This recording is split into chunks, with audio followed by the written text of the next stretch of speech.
चलिए बच्चों, जैसा कि मैंने आपको सबसे स्टार्टिंग में बताया था, देयर आर 5 हेड्स जिसके अंदर इनकम टैक्स एक्ट के हिसाब से टैक्सेबिलिटी अराइज होती है। The first is income under the head salaries, जो आप मेरे साथ ऑलरेडी पूरा देख चुके हैं। The second is income under the head house property. अगर हाउस प्रॉपर्टी से किसी भी प्रकार की कोई इनकम हुई है, सपोज आपके पास कोई हाउस प्रॉपर्टी आपने उसे लेट आउट कर रखा है, आपको रेंटल इनकम आ रही है, तो उसकी चार्जेबिलिटी कहाँ पर होगी? Income under the head house property. सबसे पहले हम स्टार्ट करेंगे अपना section 22, that is the charging section. Charging section, जैसा कि मैंने आपको पहले भी बताया था, ये बताता है कि इस पर्टिकुलर हेड के अंदर टैक्सेबिलिटी कब अराइज होगी। तो देखिए क्या कहता है section 22, income is taxable under head house property if following two conditions are satisfied. जिन दो कंडीशंस की अब हम बात करने जा रहे हैं, अगर वो सेटिस्फाई होंगी, दोनों की दोनों, ओनली देन जो इनकम है वो हाउस प्रॉपर्टी हेड के अंदर चार्जेबल होगी। अब सबसे पहले मैं आपको बताना चाहूंगा, पूरे हेड के अंदर इनकम का मतलब यहां पर होगा एनुअल वैल्यू। एनुअल वैल्यू क्या है, कैसे है, कब निकलती है, अभी मैं आपको थोड़ी देर में बताऊंगा। लेकिन यहां पर इस पर्टिकुलर हेड के अंदर इनकम का मतलब होगा हमारा क्या? Annual value. एनुअल वैल्यू क्या है, कैसे है, अभी थोड़ी देर में डिस्कस करेंगे। Now there should be a two conditions that must be satisfied. पहली कंडीशन क्या है? There shall be a house property. कोई हाउस प्रॉपर्टी होनी चाहिए। अब हाउस प्रॉपर्टी का मतलब क्या है? There can be any building, land appurtenant thereto. Appurtenant thereto का मतलब होता है अटैच्ड टू। अगर बिल्डिंग के साथ कोई लैंड अटैच है, कई बार आपने देखा होगा जैसे बिल्डिंग होती है उसके आगे थोड़ा सा एरिया वेकेंट होता है, गार्डन बना दिया या लाइक दैट। तो देखिए, अगर आप किसी को बिल्डिंग रेंट पे दे रहे हैं तो ऑब्वियसली ये थोड़ी ना कि उसके आगे का जो स्पेस है वो रेंट पे नहीं दे रहे हैं, वो भी आप रेंट पे ही दे रहे हैं। फिर ये थोड़ा ना कि भाई बिल्डिंग तो यूज़ कर सकता है लेकिन रास्ता यूज़ नहीं कर सकता, ठीक है।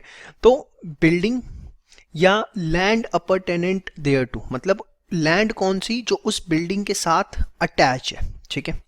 तो हाउस प्रॉपर्टी का मतलब क्या है? There could be any building. अच्छा, बिल्डिंग कोई भी हो सकती है, it can be office building, residential building, factory building, it can be anything, ठीक है। या उसके साथ कोई भी लैंड अटैच है। अगर सिर्फ लैंड आपने किराए पे दी है, अगर सिर्फ आपने लैंड किराए पे दी है तो उसे हाउस प्रॉपर्टी नहीं माना जाएगा। बिल्डिंग को माना जाएगा। बिल्डिंग के साथ जो लैंड अटैच है, आगे का स्पेस होता है, थोड़ा खाली छोड़ा जाता है, वो माना जाएगा। लेकिन अगर सिर्फ खाली लैंड आपने लेट आउट करी है, रेंट पे दी है, तो वो हाउस प्रॉपर्टी की कैटेगरी में नहीं आती। सेम वे अगर बिल्डिंग अंडर कंस्ट्रक्शन है तो वो भी हाउस प्रॉपर्टी की कैटेगरी के अंदर नहीं आती। समझ में आई बात? तो सबसे पहली कंडीशन क्या है? There shall be a house property. और हमें समझ में आना चाहिए कि हाउस प्रॉपर्टी से हमारा मतलब क्या है। हाउस प्रॉपर्टी से मतलब है बिल्डिंग आएगी, land appurtenant thereto आएगा, लेकिन उसमें किसी भी प्रकार की कोई भी लैंड अगर आपने लेट आउट करी है, सिर्फ लैंड लेट आउट करी है, वो हाउस प्रॉपर्टी में नहीं आएगा। बिल्डिंग अंडर कंस्ट्रक्शन जो है वो भी हाउस प्रॉपर्टी की कैटेगरी में नहीं आएगी। सर फिर दिमाग में ये आता है कि अगर मैंने लैंड लेट आउट करी और उस लैंड से किसी भी प्रकार का रेंट आ रहा है तो उसकी टैक्सेबिलिटी कहाँ होगी? तो बेटा आपकी जानकारी के लिए बता दूं, उसकी जो टैक्सेबिलिटी होगी वो होगी under the head other sources. अभी आपको कुछ लिखने की जरूरत नहीं है, सब मैंने आपको लिख के दिया हुआ है, टेंशन ना लीजिए, ठीक है। तो अगर सिर्फ लैंड है तो उसकी, और उसको लेट आउट किया गया है, तो उसकी टैक्सेबिलिटी हाउस प्रॉपर्टी में नहीं होती, उसकी टैक्सेबिलिटी कहाँ होती है? अदर सोर्सेस में। समझ में आई बात? एंड सेकंड कंडीशन क्या है? असेसीज शुड बी क्या? Shall be the owner of that house property. वो उसका ओनर होना चाहिए। देखिए, ओनरशिप पहली चीज प्रीवियस ईयर में होनी चाहिए। असेसमेंट ईयर में वो उसका ओनर हो ये बिल्कुल भी जरूरी नहीं है। जिस प्रीवियस ईयर की इनकम की टैक्सेबिलिटी की बात हो रही है, उस प्रीवियस ईयर के अंदर असेसी जो है उस प्रॉपर्टी का ओनर होना चाहिए। अब ओनरशिप से एक पॉइंट आता है, बड़े ध्यान से देखिए। सपोज मिस्टर ए हैं, उन्होंने लेट आउट किया अपनी हाउस प्रॉपर्टी को मिस्टर बी को, ठीक है, और बी ने आगे उसे सबलेट कर दिया सी को, ठीक है। बी ने आगे उसे सबलेट कर दिया, मतलब बी ने आगे किराए पे चढ़ा दिया सी को। Now B is getting the rent from C, yes or no? Who is the original owner? A, yes or no? A is also getting the rent from B, हाँ या ना? तो नाउ A जो है उसकी house property है, he is the owner, उसके हाथ में जो भी इनकम आ रही है वो चार्जेबल है under the head house property. लेकिन बी ने जो सबलेट किया है और उसे जो रेंट मिल रहा है वो हाउस प्रॉपर्टी में चार्जेबल नहीं होगा, वो उसकी इनकम फ्रॉम अदर सोर्सेज होगी। वाई सो? क्योंकि आप देखिए सबसे पहले क्या लिखा, टू कंडीशंस आर सेटिस्फाइड, दोनों कंडीशन सेटिस्फाई होनी चाहिए। हाउस प्रॉपर्टी तो है, बट क्या यहाँ पर बी जो है वो owner of that house property है? वो ओनर नहीं है, वो तो उसने आगे खुद किराए पर ली हुई है। तो बी को जो रेंटल इनकम मिल रही है वो हाउस प्रॉपर्टी में टैक्सेबल नहीं हो सकती, वो टैक्सेबल होगी कहाँ पर? Under the head other sources. समझ में आई बात आपको? श्योर, पक्का? चलिए एक काम करिए, फटाफट इसको एक बार आप नोट करिए, और ये जो मैंने आपको स्पेशल पॉइंट्स बताए वो यहाँ लिखे हुए देखिए। Building includes residential, factory building, offices, shop, ठीक है, पहला point. Rent of vacant land taxable कहां पर है? Under the head other sources, ठीक है। ओनरशिप जो है वो एग्जिस्ट करनी चाहिए प्रीवियस ईयर में, not necessary to be in assessment year, ठीक है। असेसमेंट ईयर में वही पर्सन ओनर हो, ये जरूरी नहीं है, प्रीवियस ईयर के अंदर है, बात बन जाएगी। फोर्थ अभी छोड़िए, फिफ्थ पॉइंट, सबलेट रिसीट्स हैं अगर, तो वो कहां पर चार्जेबल है? Income under the head other sources. समझ में आ गया? श्योर, पक्का? चलिए अब इसके बाद आगे बात करते हैं, छोटी सी, बड़े ध्यान से सुनिएगा। अगर असेसी का बिजनेस ही लेटिंग आउट का है, मतलब वो क्या करता है, अपनी हाउस प्रॉपर्टी किराए पर ही चढ़ाता है, प्रॉपर्टीज खरीदता है किराए पे चढ़ाता है, प्रॉपर्टीज खरीदता है किराए पे चढ़ाता है, ये उसका बिजनेस ही है। Income earned bye assessee engaged in business of letting out. तो अगर इसका ये एक रेगुलर बिजनेस है, प्रॉपर्टी खरीद के उसे किराए पे चढ़ाना, तो भी वो हाउस प्रॉपर्टी में चार्जेबल नहीं होगा। उसके लिए हम नेक्स्ट हेड पढ़ेंगे, that is PGBP, profits and gains from business and profession. Profits and gains from business and profession. समझ में आई बात? श्योर। चलिए इसके बाद आगे बात करते हैं। चलिए देखते हैं 6 पॉइंट क्या कहता है। अगर आप अपनी हाउस प्रॉपर्टी यूज कर रहे हो अपने बिजनेस में या प्रोफेशन के अंदर, तो फिर किसी भी तरह की कोई टैक्सेबिलिटी अराइज नहीं होगी। मतलब सपोज मेरे पास एक एक्स्ट्रा घर था, उसको मैंने किराए पे चढ़ाने की जगह उसमें मैंने स्टूडियो बना लिया और मैं वहाँ पर रिकॉर्डिंग कर रहा हूँ, तो I am using my house property for the purpose of my profession, yes और नो? पक्का? तो अगर हाउस प्रॉपर्टी यूज की जा रही है for the purpose of business और प्रोफेशन, ठीक है, तो उसकी कोई भी टैक्सेबिलिटी हाउस प्रॉपर्टी के अंदर अराइज नहीं होगी उस पर्टिकुलर हाउस प्रॉपर्टी की। कारण उसके पीछे बड़ा सिंपल है। देखिए, अगर आप उस हाउस प्रॉपर्टी को अपने बिजनेस के लिए या प्रोफेशन के लिए यूज कर रहे हैं, तो उस बिजनेस या प्रोफेशन से जो भी प्रॉफिट्स आएंगे वो टैक्सेबल है कहां पर? PGBP के अंदर। तो उस हाउस प्रॉपर्टी की इनकम को चार्ज करना under the head house property किसी भी प्रकार का कोई तुक नहीं बनता। क्यों?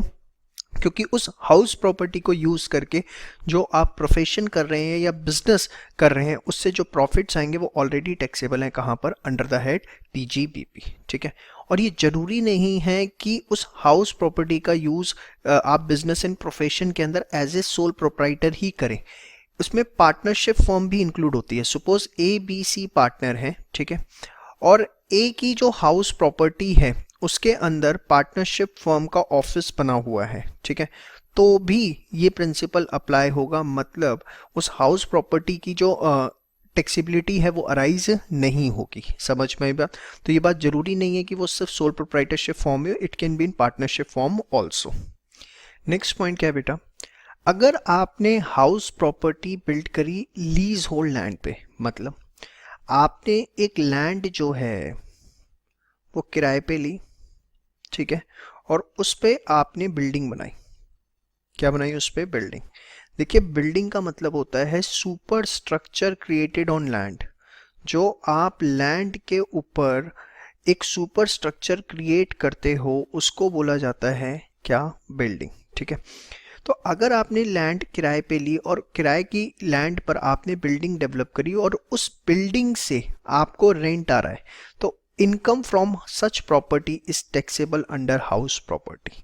क्योंकि देखिए यहाँ पर हाउस प्रॉपर्टी की डेफिनेशन में बिल्डिंग को रखा गया था, और बिल्डिंग क्या है? Building is the super structure created on land. समझ में आई बात? It does not include the land. Super structure created on land, ये आप लिख सकते हैं। समझ में आई बात? श्योर। तो वो आपको एग्जाम में फंसा सकता है कि भैया हमने लैंड किराए पे ली और उस पर बिल्डिंग बनाई और उस बिल्डिंग से अब रेंट आ रहा है, तो क्या उसकी जो रेंट आ रहा है उसकी टैक्सेबिलिटी हाउस प्रॉपर्टी में होगी? जी हाँ, उसकी टैक्सेबिलिटी हाउस प्रॉपर्टी में होगी। समझ में आई बात? श्योर। इसके बाद नेक्स्ट पॉइंट आता है कंपोजिट रेंट। कंपोजिट रेंट क्या होता है?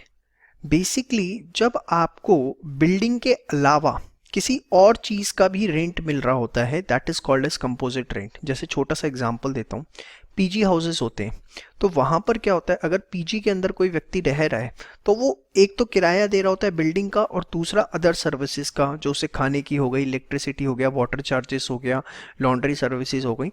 तो वो जो भी रेंट पे करता है, सपोज कोई व्यक्ति पीजी में रह रहा है और वो 10,000 रुपये पर मंथ पे कर रहा है, तो 10,000 रुपये के अंदर वो सिर्फ किराया नहीं दे रहा, वो उसके अंदर बेसिकली अदर सर्विसेज जो है उसके लिए भी पेमेंट कर रहा है। जैसा कि मैंने आपको बताया, लॉन्ड्री हो गया, खाने की सर्विस हो गई। ठीक है, तो ऐसे केस के अंदर जब कंपोजिट रेंट आ रहा है, मतलब जो रेंट आपको मिल रहा है उसमें मल्टीपल फैक्टर्स इन्वॉल्व हैं, सिर्फ बिल्डिंग का किराया नहीं है, साथ में अदर सर्विसेज का भी है। तो क्या होगा, किस तरीके से होगा?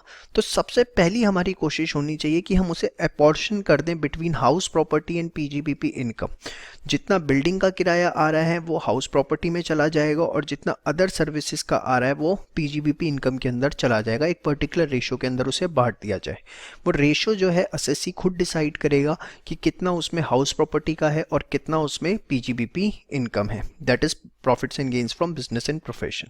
बट अगर उसको अपोर्शन करना, प्रोपोर्शनेट करना पॉसिबल नहीं है, तो उस केस के अंदर if it is not possible, तो देखा जाएगा कि मेन इंटेंशन क्या है।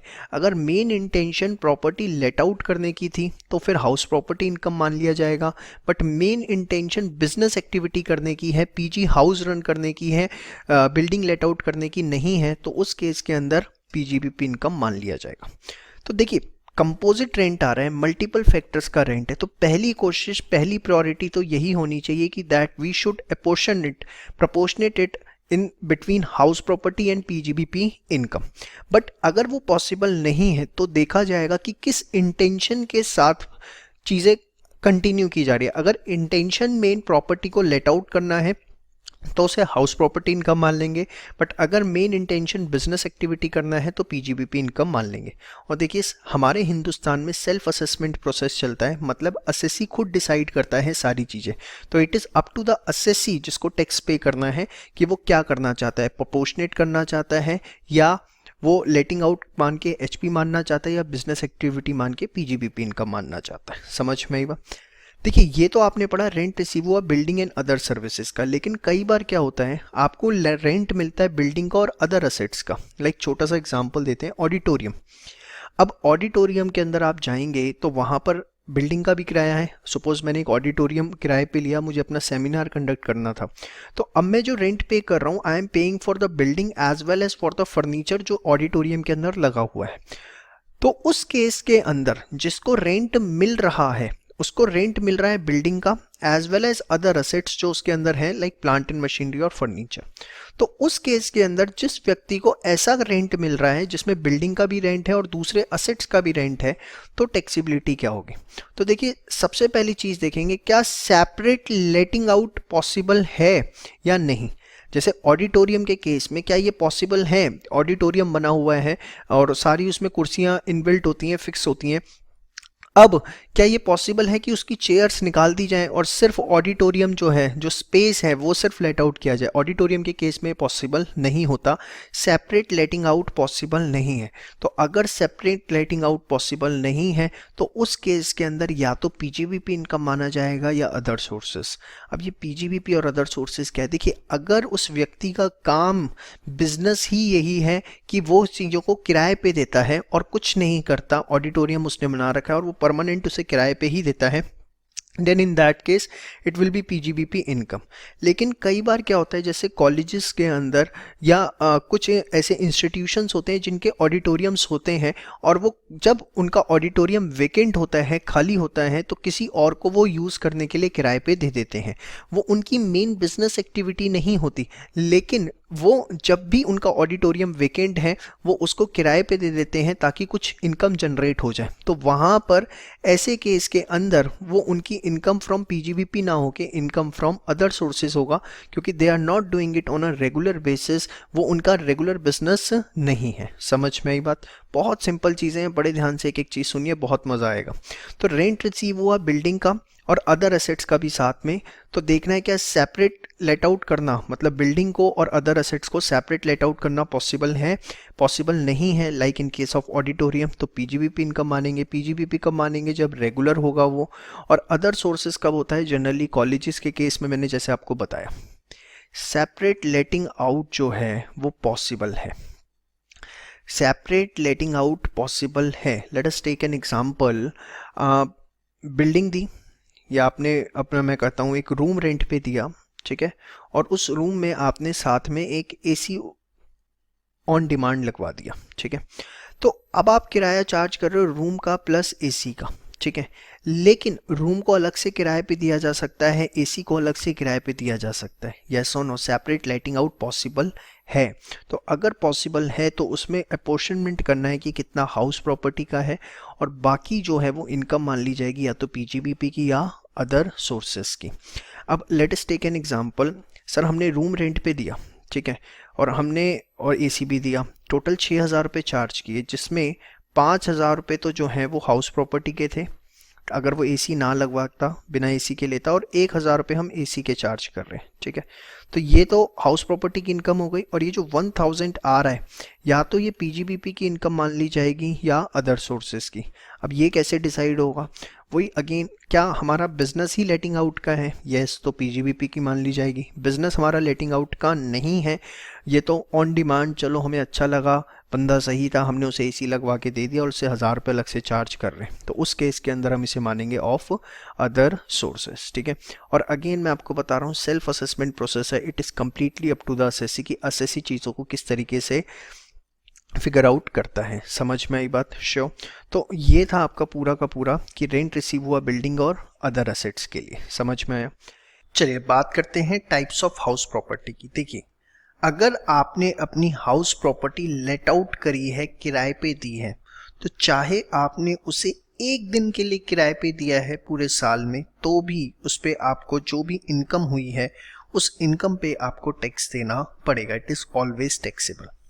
लेकिन अगर आपकी जो हाउस प्रॉपर्टी है वो सेल्फ ऑक्यूपाइड है, मतलब आपने घर खरीद रखे हैं, एक घर आपका दिल्ली के अंदर है, एक घर आपका मुंबई के अंदर है, एक घर आपका हैदराबाद के अंदर है, आपने घर खरीद रखे हैं, लेकिन कोई भी घर आपने किराए पे नहीं दे रखा, सेल्फ ऑक्यूपाइड है, अपने रहने के मकसद से आपने घर खरीद रखे हैं।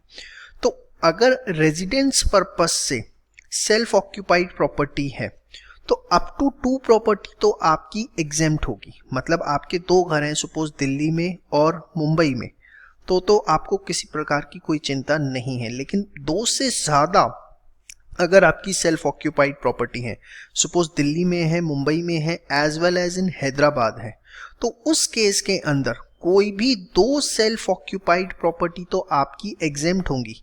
जैसे सपोज दिल्ली और मुंबई आपकी एग्जेम्प्ट हो गई, लेकिन जो हैदराबाद है, चाहे आपने उसे किराए पर नहीं चढ़ा रखा, उससे आपको किसी भी प्रकार की कोई इनकम नहीं हो रही, लेकिन हमारा इनकम टैक्स एक्ट कहता है कि 2 प्रॉपर्टी तक तो हम एग्जेम्प्ट कर देंगे, लेकिन जो रिमेनिंग बची, that is the third one, या सपोज चौथी भी आपके पास है बेंगलुरु के अंदर, तो ये फोर्थ ये जो 2 के बाद जितनी बचेंगी रिमेनिंग एसओपी, इनको हम deem to be let out मान लेंगे कि इसको आपने किराए पर दे रखा है, चाहे ये सेल्फ ऑक्यूपाइड है, नहीं दे रखा, लेकिन फॉर इनकम टैक्स पर्पस इसको deem to be let out मान लिया जाएगा और एक प्रिस्क्राइब मेथड से पूरी इनकम कैलकुलेट कर दी जाएगी। वो मेथड क्या है that we will discuss later on, और जो भी इनकम निकल के आएगी वो टैक्सेबल होगी।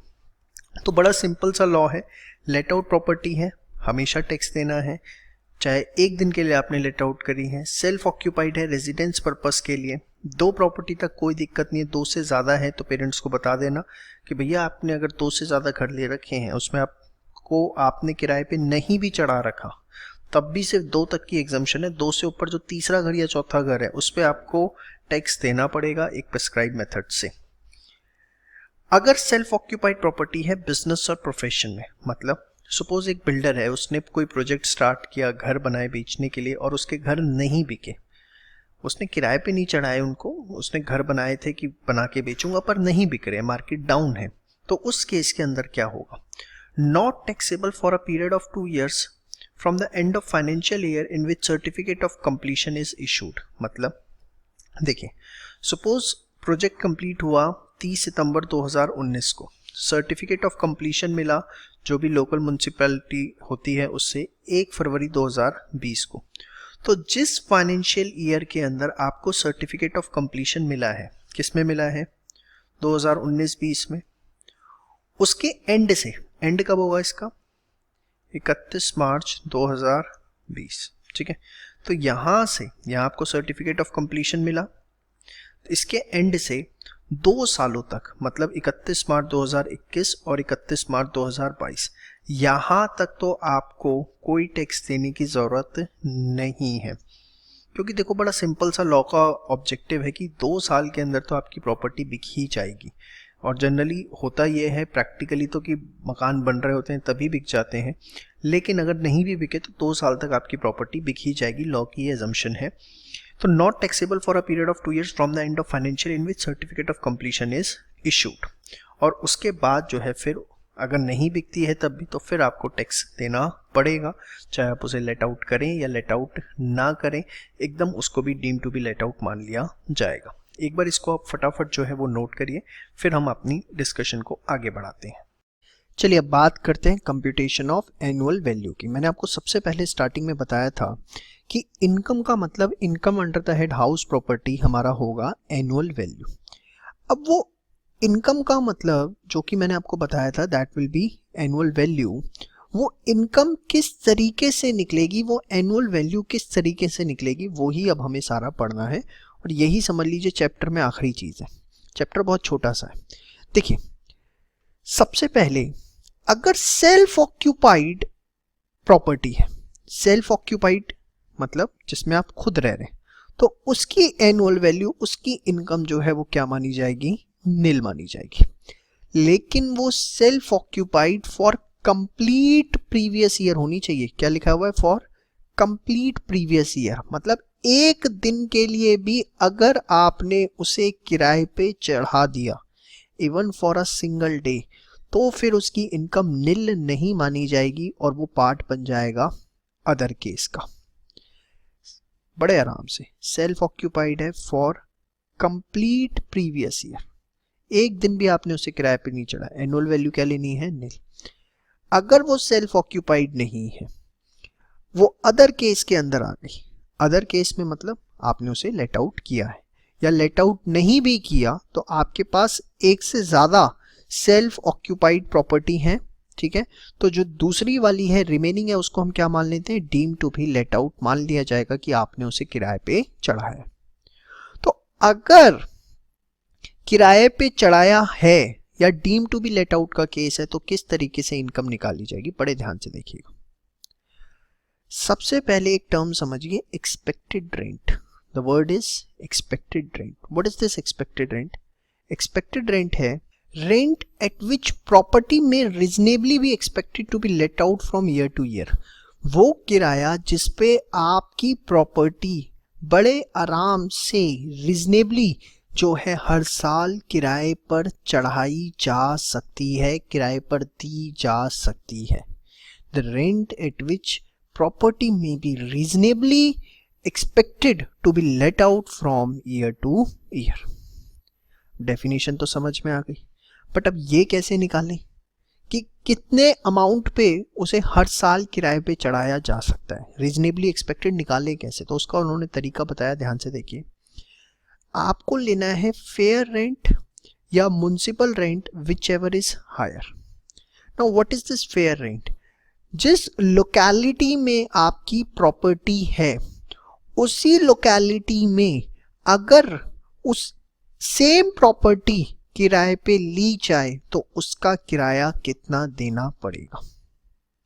सपोज मेरा कमला नगर में घर है 100 गज का, तो अगर कमला नगर में मुझे 100 गज का घर किराए पे लेना है तो उसका किराया कितना जाएगा? That is called as fair rent, rent of similar property in the same locality. समझ में आई बात? जिसको हम रीजनेबल रेंट भी बोलते हैं, रीजनेबली लेटिंग वैल्यू भी बोलते हैं। समझ में आई बात? ये बात ध्यान रखना। Fair rent is also known as reasonable rent और रीजनेबल लेटिंग वैल्यू। क्या है फेयर रेंट? कि अगर मुझे जो मेरी प्रॉपर्टी है, अगर वही प्रॉपर्टी, वैसी ही प्रॉपर्टी उस एरिया में किराए पे लेनी है तो उसका किराया ऑलमोस्ट कितना देना पड़ता। म्युनिसिपल रेंट, ये क्या होता है?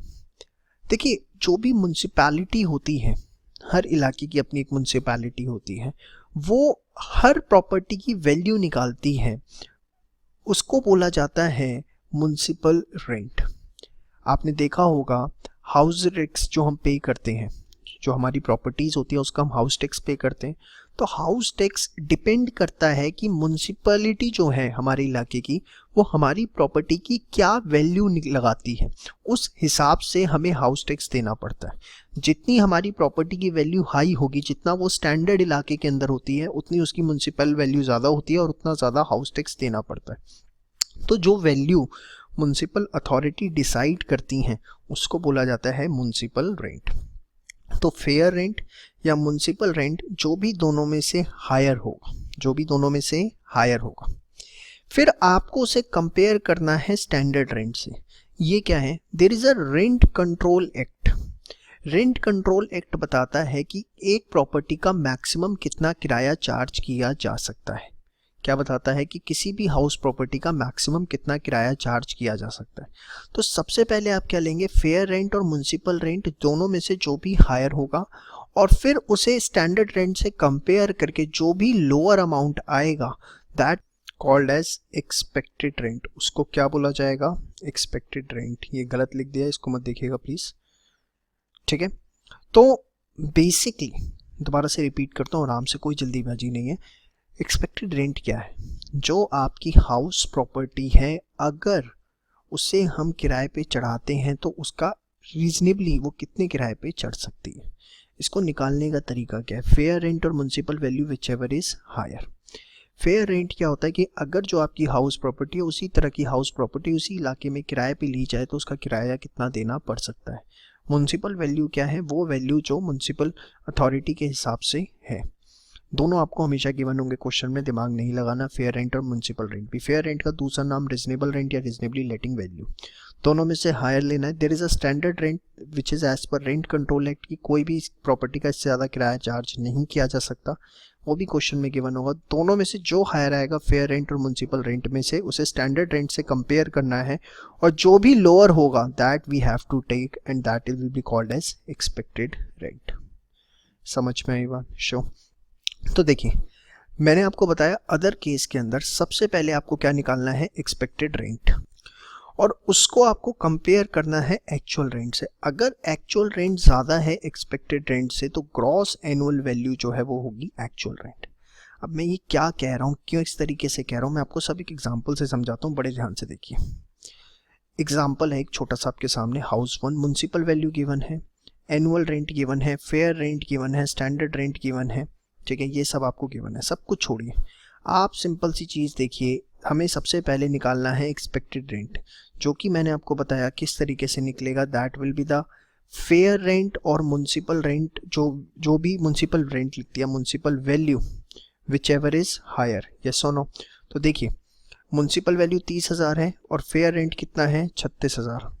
तो फेयर रेंट और म्युनिसिपल वैल्यू 36 और 30 दोनों में से जो भी हायर होगा, हायर कितना है 36,000। फिर इसको हम कंपेयर करते हैं किससे, स्टैंडर्ड रेंट से। स्टैंडर्ड रेंट कितना है 30,000 और दोनों में से लोअर रहते हैं 30,000 जो कि आपका क्या आ गया एक्सपेक्टेड रेंट। आपका एक्सपेक्टेड रेंट जो है वो कितना है 30,000 रुपीज़। यहाँ तक समझ में आता है।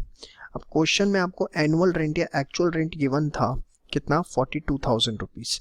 अब देखिए 42,000 एनुअल रेंट है, नीचे उसने आपको बताया कि अनरियलाइज्ड रेंट है 7,000 का और पीरियड ऑफ वैकेंसी है 1 मंथ का। मतलब अगर साल का किराया 42,000 रुपये है और 1 महीने मकान खाली पड़ा रहा, एनुअल रेंट एक्चुअल, देखिए हमें एक्चुअल रेंट लेना है वहाँ पर। अगर आप ध्यान से देखें what we have to take is the actual rent, yes or no।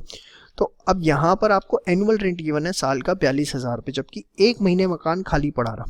तो अगर 1 महीने मकान किराए पे खाली पड़ा रहा तो आपको एक्चुअल रेंट मिला कितना 42,000 वॉज फॉर 12 मंथ्स। तो 11th मंथ का आपका कितना बनता है 38,500, yes or no।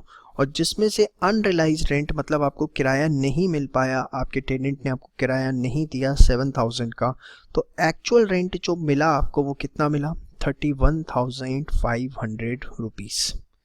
ये बात समझ में आती है, क्लियर है। देखिए जानबूझ के मैंने अच्छा क्वेश्चन लिया, मैं चाहता तो सीधे आपको एक्चुअल रेंट का क्वेश्चन भी करा सकता था। अच्छे क्वेश्चन करिए। एनुअल रेंट क्या होता है, साल भर का किराया। हमें क्या लेना है एक्चुअल रेंट। अगर 1 महीने खाली पड़ा रहा, एनुअल रेंट 42,000 है, तो 42,000 divide by 12 multiply by 11 that will be the actual rent, minus जितना आपको रिकवर नहीं हुआ 7,000, तो आपका एक्चुअल रेंट आ गया 31,500। अब एक्सपेक्टेड रेंट है 30,500, एक्चुअल रेंट है 31,500। एक्चुअल रेंट ज़्यादा है एक्सपेक्टेड रेंट से, तो जो आपकी एनुअल वैल्यू है जिसको हम ग्रॉस एनुअल वैल्यू भी कहते हैं that will be equal to actual rent that is 31,500। आप देखिए यहाँ पर जो मैंने आपको पढ़ाया वो क्लियर होना चाहिए कि एक्चुअल रेंट अगर ज़्यादा एक्सपेक्टेड रेंट से तो ग्रॉस एनुअल वैल्यू हमें क्या लेनी है एक्चुअल रेंट। समझ में आया। जीएवी का मतलब क्या है, जीएवी की फुल फॉर्म है ग्रॉस एनुअल वैल्यू। क्लियर। अब अगर एक्चुअल रेंट कम है एक्सपेक्टेड रेंट से तो क्या होगा, इसके ऊपर मैं आपसे डिस्कशन करूंगा नेक्स्ट वीडियो के अंदर। लेकिन उससे पहले आप ये वाला जो चार्ट है वो मतलब इसने पार्ट को जितना मैंने समझा दिया इसको बहुत अच्छे से देख लें, और इसके बाद ये वाला जो एग्जाम्पल है एग्जाम्पल 1 का सिर्फ हाउस 1 इसको एक बार आप नोट डाउन कर लीजिए, फिर हम बाकी बातें जो हैं वो नेक्स्ट वीडियो में पढ़ेंगे। समझ में आई बात? श्योर। चलिए नेक्स्ट केस की बात करते हैं बेटा। एक्सपेक्टेड रेंट अगर ज़्यादा है एक्चुअल रेंट से, देखिए इसमें तो कोई दिक्कत ही नहीं। अगर एक्चुअल रेंट ज़्यादा था एक्सपेक्टेड रेंट से, जीएवी लेना है एक्चुअल रेंट। लेकिन अगर एक्सपेक्टेड रेंट ज़्यादा है एक्चुअल रेंट से तो आपको एक चीज़ चेक करनी है, क्या ये वैकेंसी की वजह से है for whole or part of the year. Is it due to vacancy for whole or part of year की कुछ वक्त हमारा मकान खाली पड़ा रहा, इस वजह से हमें किराया कम मिला, और एक्चुअल रेंट क्योंकि कम मिला इस वजह से एक्सपेक्टेड रेंट ज़्यादा दिख रहा है। Is it due to vacancy for whole or part of year? If the answer is yes, then the gross annual value will be the actual rent. However, if the answer is no, the gross annual value will be expected rent. अब ये तो समझ में आ गया sir कि अगर actual rent जो है वो कम है एक्सपेक्टेड रेंट से, तो हमें ये चेक करना है क्या ये वैकेंसी की वजह से ऐसा हो रहा है कि हमारा जो घर था वो कुछ वक्त किराए पे नहीं चढ़ पाया, किराएदार नहीं मिल पाया, वो खाली पड़ा रहा। अगर इस वजह से है तो gross annual value actual rent लेनी है, बट अगर इस वजह से नहीं है तो gross annual value expected rent लेनी है। नाउ द क्वेश्चन अराइजेज, ये पता कैसे लगेगा is it due to vacancy or not. तो इसके लिए भी पूरा एक प्रोसेस बताया गया। There are 2 steps in that. The very first step, you have to compute proportionate expected rent. The word is PER, proportionate expected rent। इसे short में मैं आगे PR लिखूंगा, ठीक है। ये आपको निकालना है for the period for which the property was late out including self occupied. अब ये क्या है, मैं आपको 2 एग्जाम्पल से समझाता हूँ, ध्यान से देखिए। सपोज प्रॉपर्टी हमारी लेट आउट रही पूरे साल में 10 महीने और वेकेंट रही 2 महीने। यहाँ पर जो आपके पास एक्सपेक्टेड रेंट आता है वो पूरे साल का आता है, यस और नो? आपको प्रोपोर्शनेट एक्सपेक्टेड रेंट के अंदर क्या करना है, ये जो एक्सपेक्टेड रेंट आया 12 मंथ्स का, इसको, ये पूरे 12 मंथ्स का होता है जो आपके पास यहाँ पे एक्सपेक्टेड रेंट आता है, इसको आप डिवाइड करेंगे 12 से और मल्टीप्लाई करेंगे month for which the property was let out plus self occupied. जैसे कि इस एग्जांपल के अंदर प्रॉपर्टी लेट आउट कितने के टाइम के लिए थी, 10 महीने के लिए, सेल्फ ऑक्यूपाइड नहीं थी, तो यहाँ पर आप प्रोपोर्शनेट एक्सपेक्टेड रेंट निकालेंगे 10 महीने के लिए। लेकिन सपोज एक प्रॉपर्टी है जिसमें पहले 2 महीने हम खुद रहे, फिर 7 महीने किराए पे चढ़ी रही और वो 3 महीने खाली रही, तो उस केस के अंदर जो प्रोपोर्शनेट एक्सपेक्टेड रेंट निकलेगा वो निकलेगा 7 months plus 2 months, that is total for 9 months. समझ में आई बात?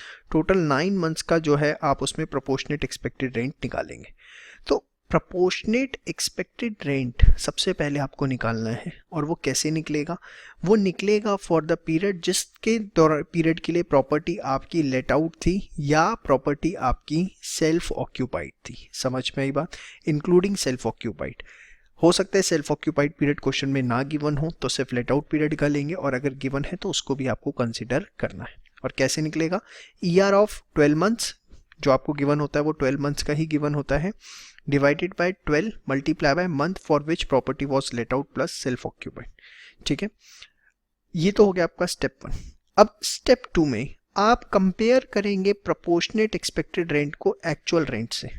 अगर आपका एक्चुअल रेंट जो है वो प्रोपोर्शनेट रेंट से ज़्यादा आया तो आप मानेंगे yes it is due to vacancy, और अगर वो प्रोपोर्शनेट एक्सपेक्टेड रेंट से कम आया या उसके इक्वल आया तो हम कहेंगे it is not due to vacancy rather than it is due to some other factors. ये वो वैकेंसी की वजह से नहीं है, वो कुछ और फैक्टर्स की वजह से है। समझ में आई बात? तो अगर if it is due to vacancy तो फिर हमें ग्रॉस एनुअल वैल्यू क्या लेनी है, एक्चुअल रेंट, और अगर नहीं है तो हमें क्या लेना है, एक्सपेक्टेड रेंट। और वो वैकेंसी की वजह से है या नहीं है वो हमें कैसे पता लगेगा, उसके 2 स्टेप्स हैं। अगेन रिपीट कर रहा हूँ, स्टेप 1 है प्रोपोर्शनेट एक्सपेक्टेड रेंट निकालना। प्रोपोर्शनेट एक्सपेक्टेड रेंट हमें किस टाइम पीरियड का निकालना है, जिसके दौरान पीरियड के दौरान प्रॉपर्टी लेट आउट थी इंक्लूडिंग सेल्फ ऑक्यूपाइड। ठीक है, मतलब जो पीरियड वेकेंट था उसको आपको सिंपली इग्नोर करना है। कैसे निकलेगा, एक्सपेक्टेड रेंट जो भी आपको गिवन होता है वो 12 मंथ्स का होता है, इसलिए उसे आप डिवाइड बाय 12 कर देंगे, मल्टीप्लाई करेंगे month for which property was let out plus self occupied. समझ में आई बात? और उसके बाद कंपेयर करेंगे उस प्रोपोर्शनेट एक्सपेक्टेड रेंट को एक्चुअल रेंट से। अगर एक्चुअल रेंट आपका ज़्यादा है प्रोपोर्शनेट एक्सपेक्टेड रेंट से then it is due to vacancy, और अगर वो ड्यू टू वैकेंसी है तो ग्रॉस एनुअल वैल्यू क्या होती है, एक्चुअल रेंट। लेकिन अगर वो उसके इक्वल या उससे कम है तो वो वैकेंसी की वजह से नहीं है, उस केस में ग्रॉस एनुअल वैल्यू आपको क्या लेनी है, एक्सपेक्टेड रेंट। अभी आपके दिमाग में थोड़ी कंफ्यूजन है जो इस एग्जांपल से अब क्लियर होगी, बड़े ध्यान से देखिएगा। हाउस 2 देखिए, म्युनिसिपल वैल्यू है 26,000, फेयर रेंट है 28,000, स्टैंडर्ड रेंट है 35,000। सिंपल भाषा में हमें क्या लेना होता है, म्युनिसिपल वैल्यू और फेयर रेंट जो भी दोनों में से हायर हो, येस और नो शो। तो आप देखिए म्युनिसिपल वैल्यू और फेयर रेंट आपको गिवन है, दोनों में से जो भी हायर है वो हमने ले लिया। फिर स्टैंडर्ड रेंट के साथ उसे कंपेयर करते हैं जो कि 35,000 है, और उससे हमें क्या लेना होता है, लोअर। तो ये 28,000 जो है वो आपका क्या आ गया, एक्सपेक्टेड रेंट आ गया। अब आप देखेंगे एक्चुअल रेंट, आपको इस क्वेश्चन के अंदर एनुअल रेंट गिवन है कितना, 36,000।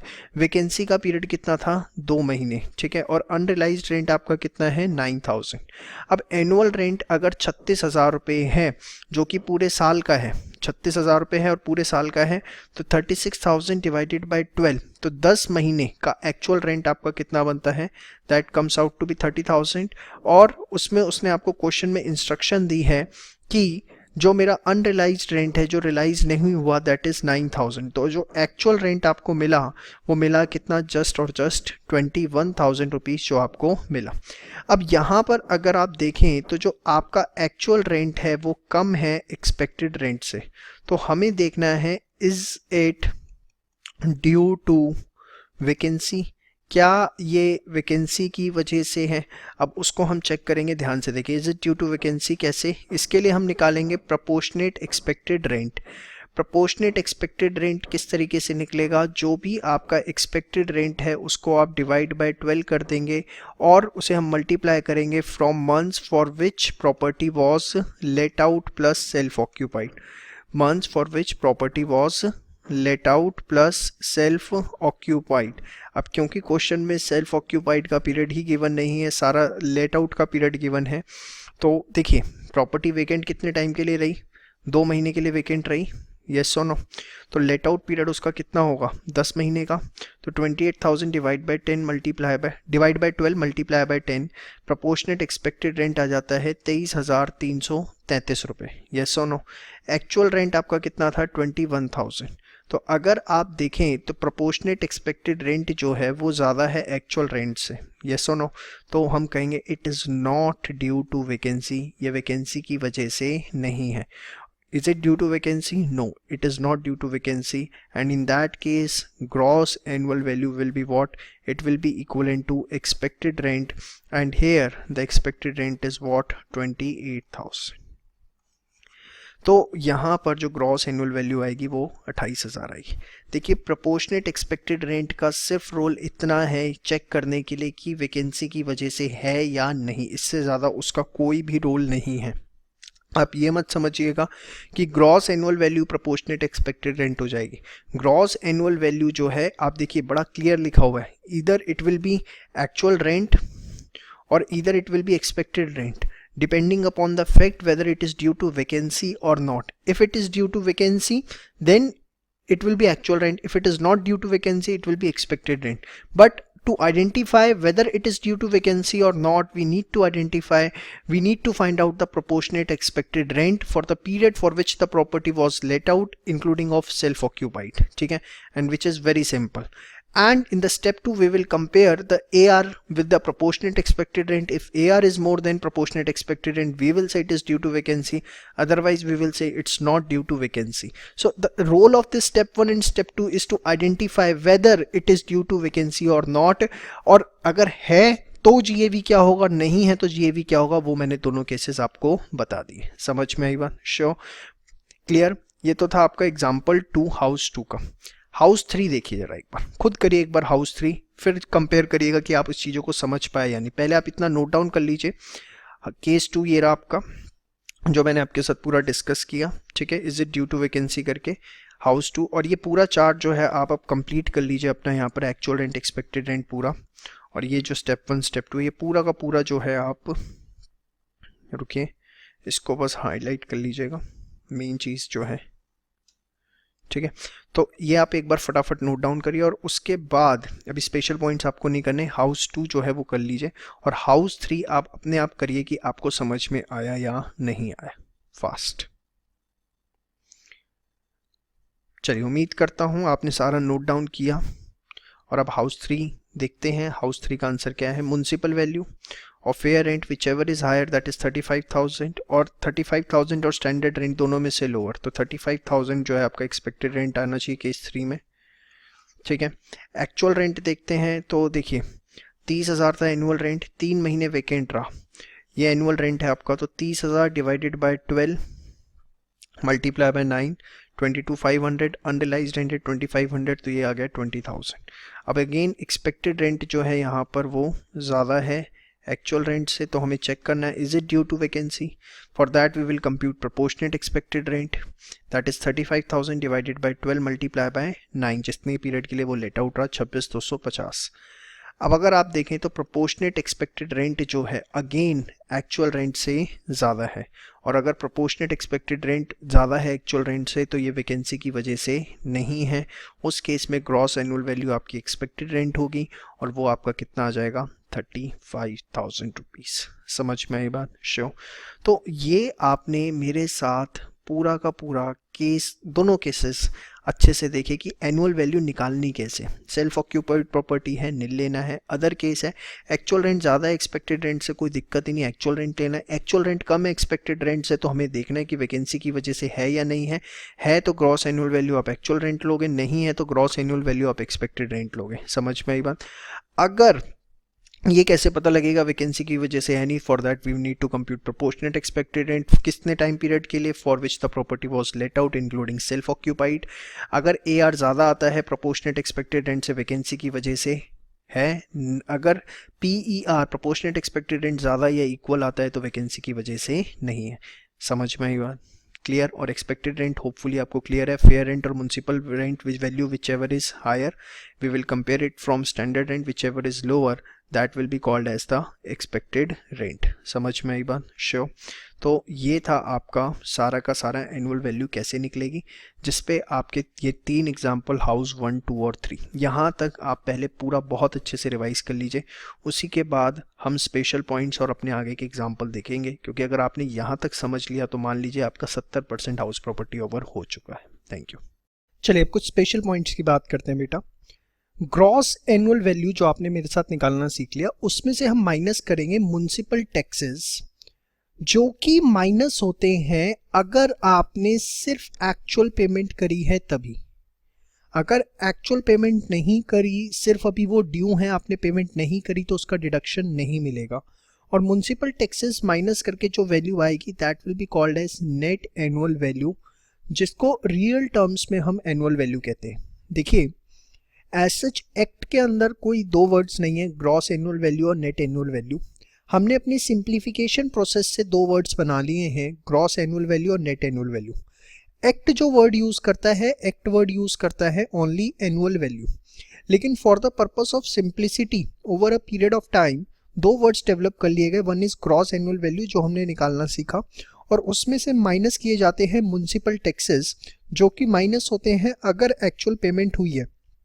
अगर एक्चुअल पेमेंट नहीं हुई, अभी म्युनिसिपल टैक्सेस सिर्फ ड्यू हैं, तो हमें उसे माइनस नहीं करना। समझ में आई बात? तो हमारे पास आ जाता है net annual value. Municipal taxes के दूसरे नाम जो आपको दिख सकते हैं, property tax, local tax, house tax, one of the same thing. घबराने की जरूरत नहीं है, अगर ये वर्ड भी लिखा हुआ है तो उसका मतलब सेम है।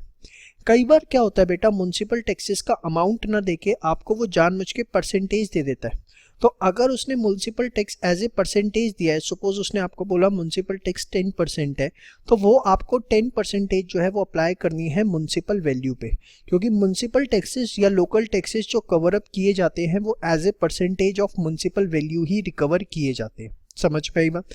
तो बड़े सिंपल वर्ड्स में हमने क्या सीखा, ग्रॉस एनुअल वैल्यू में म्युनिसिपल टैक्सेस माइनस करने हैं एक्चुअल पेमेंट बेसिस पे, जिसका दूसरा नाम property tax, local tax, house tax भी होगा।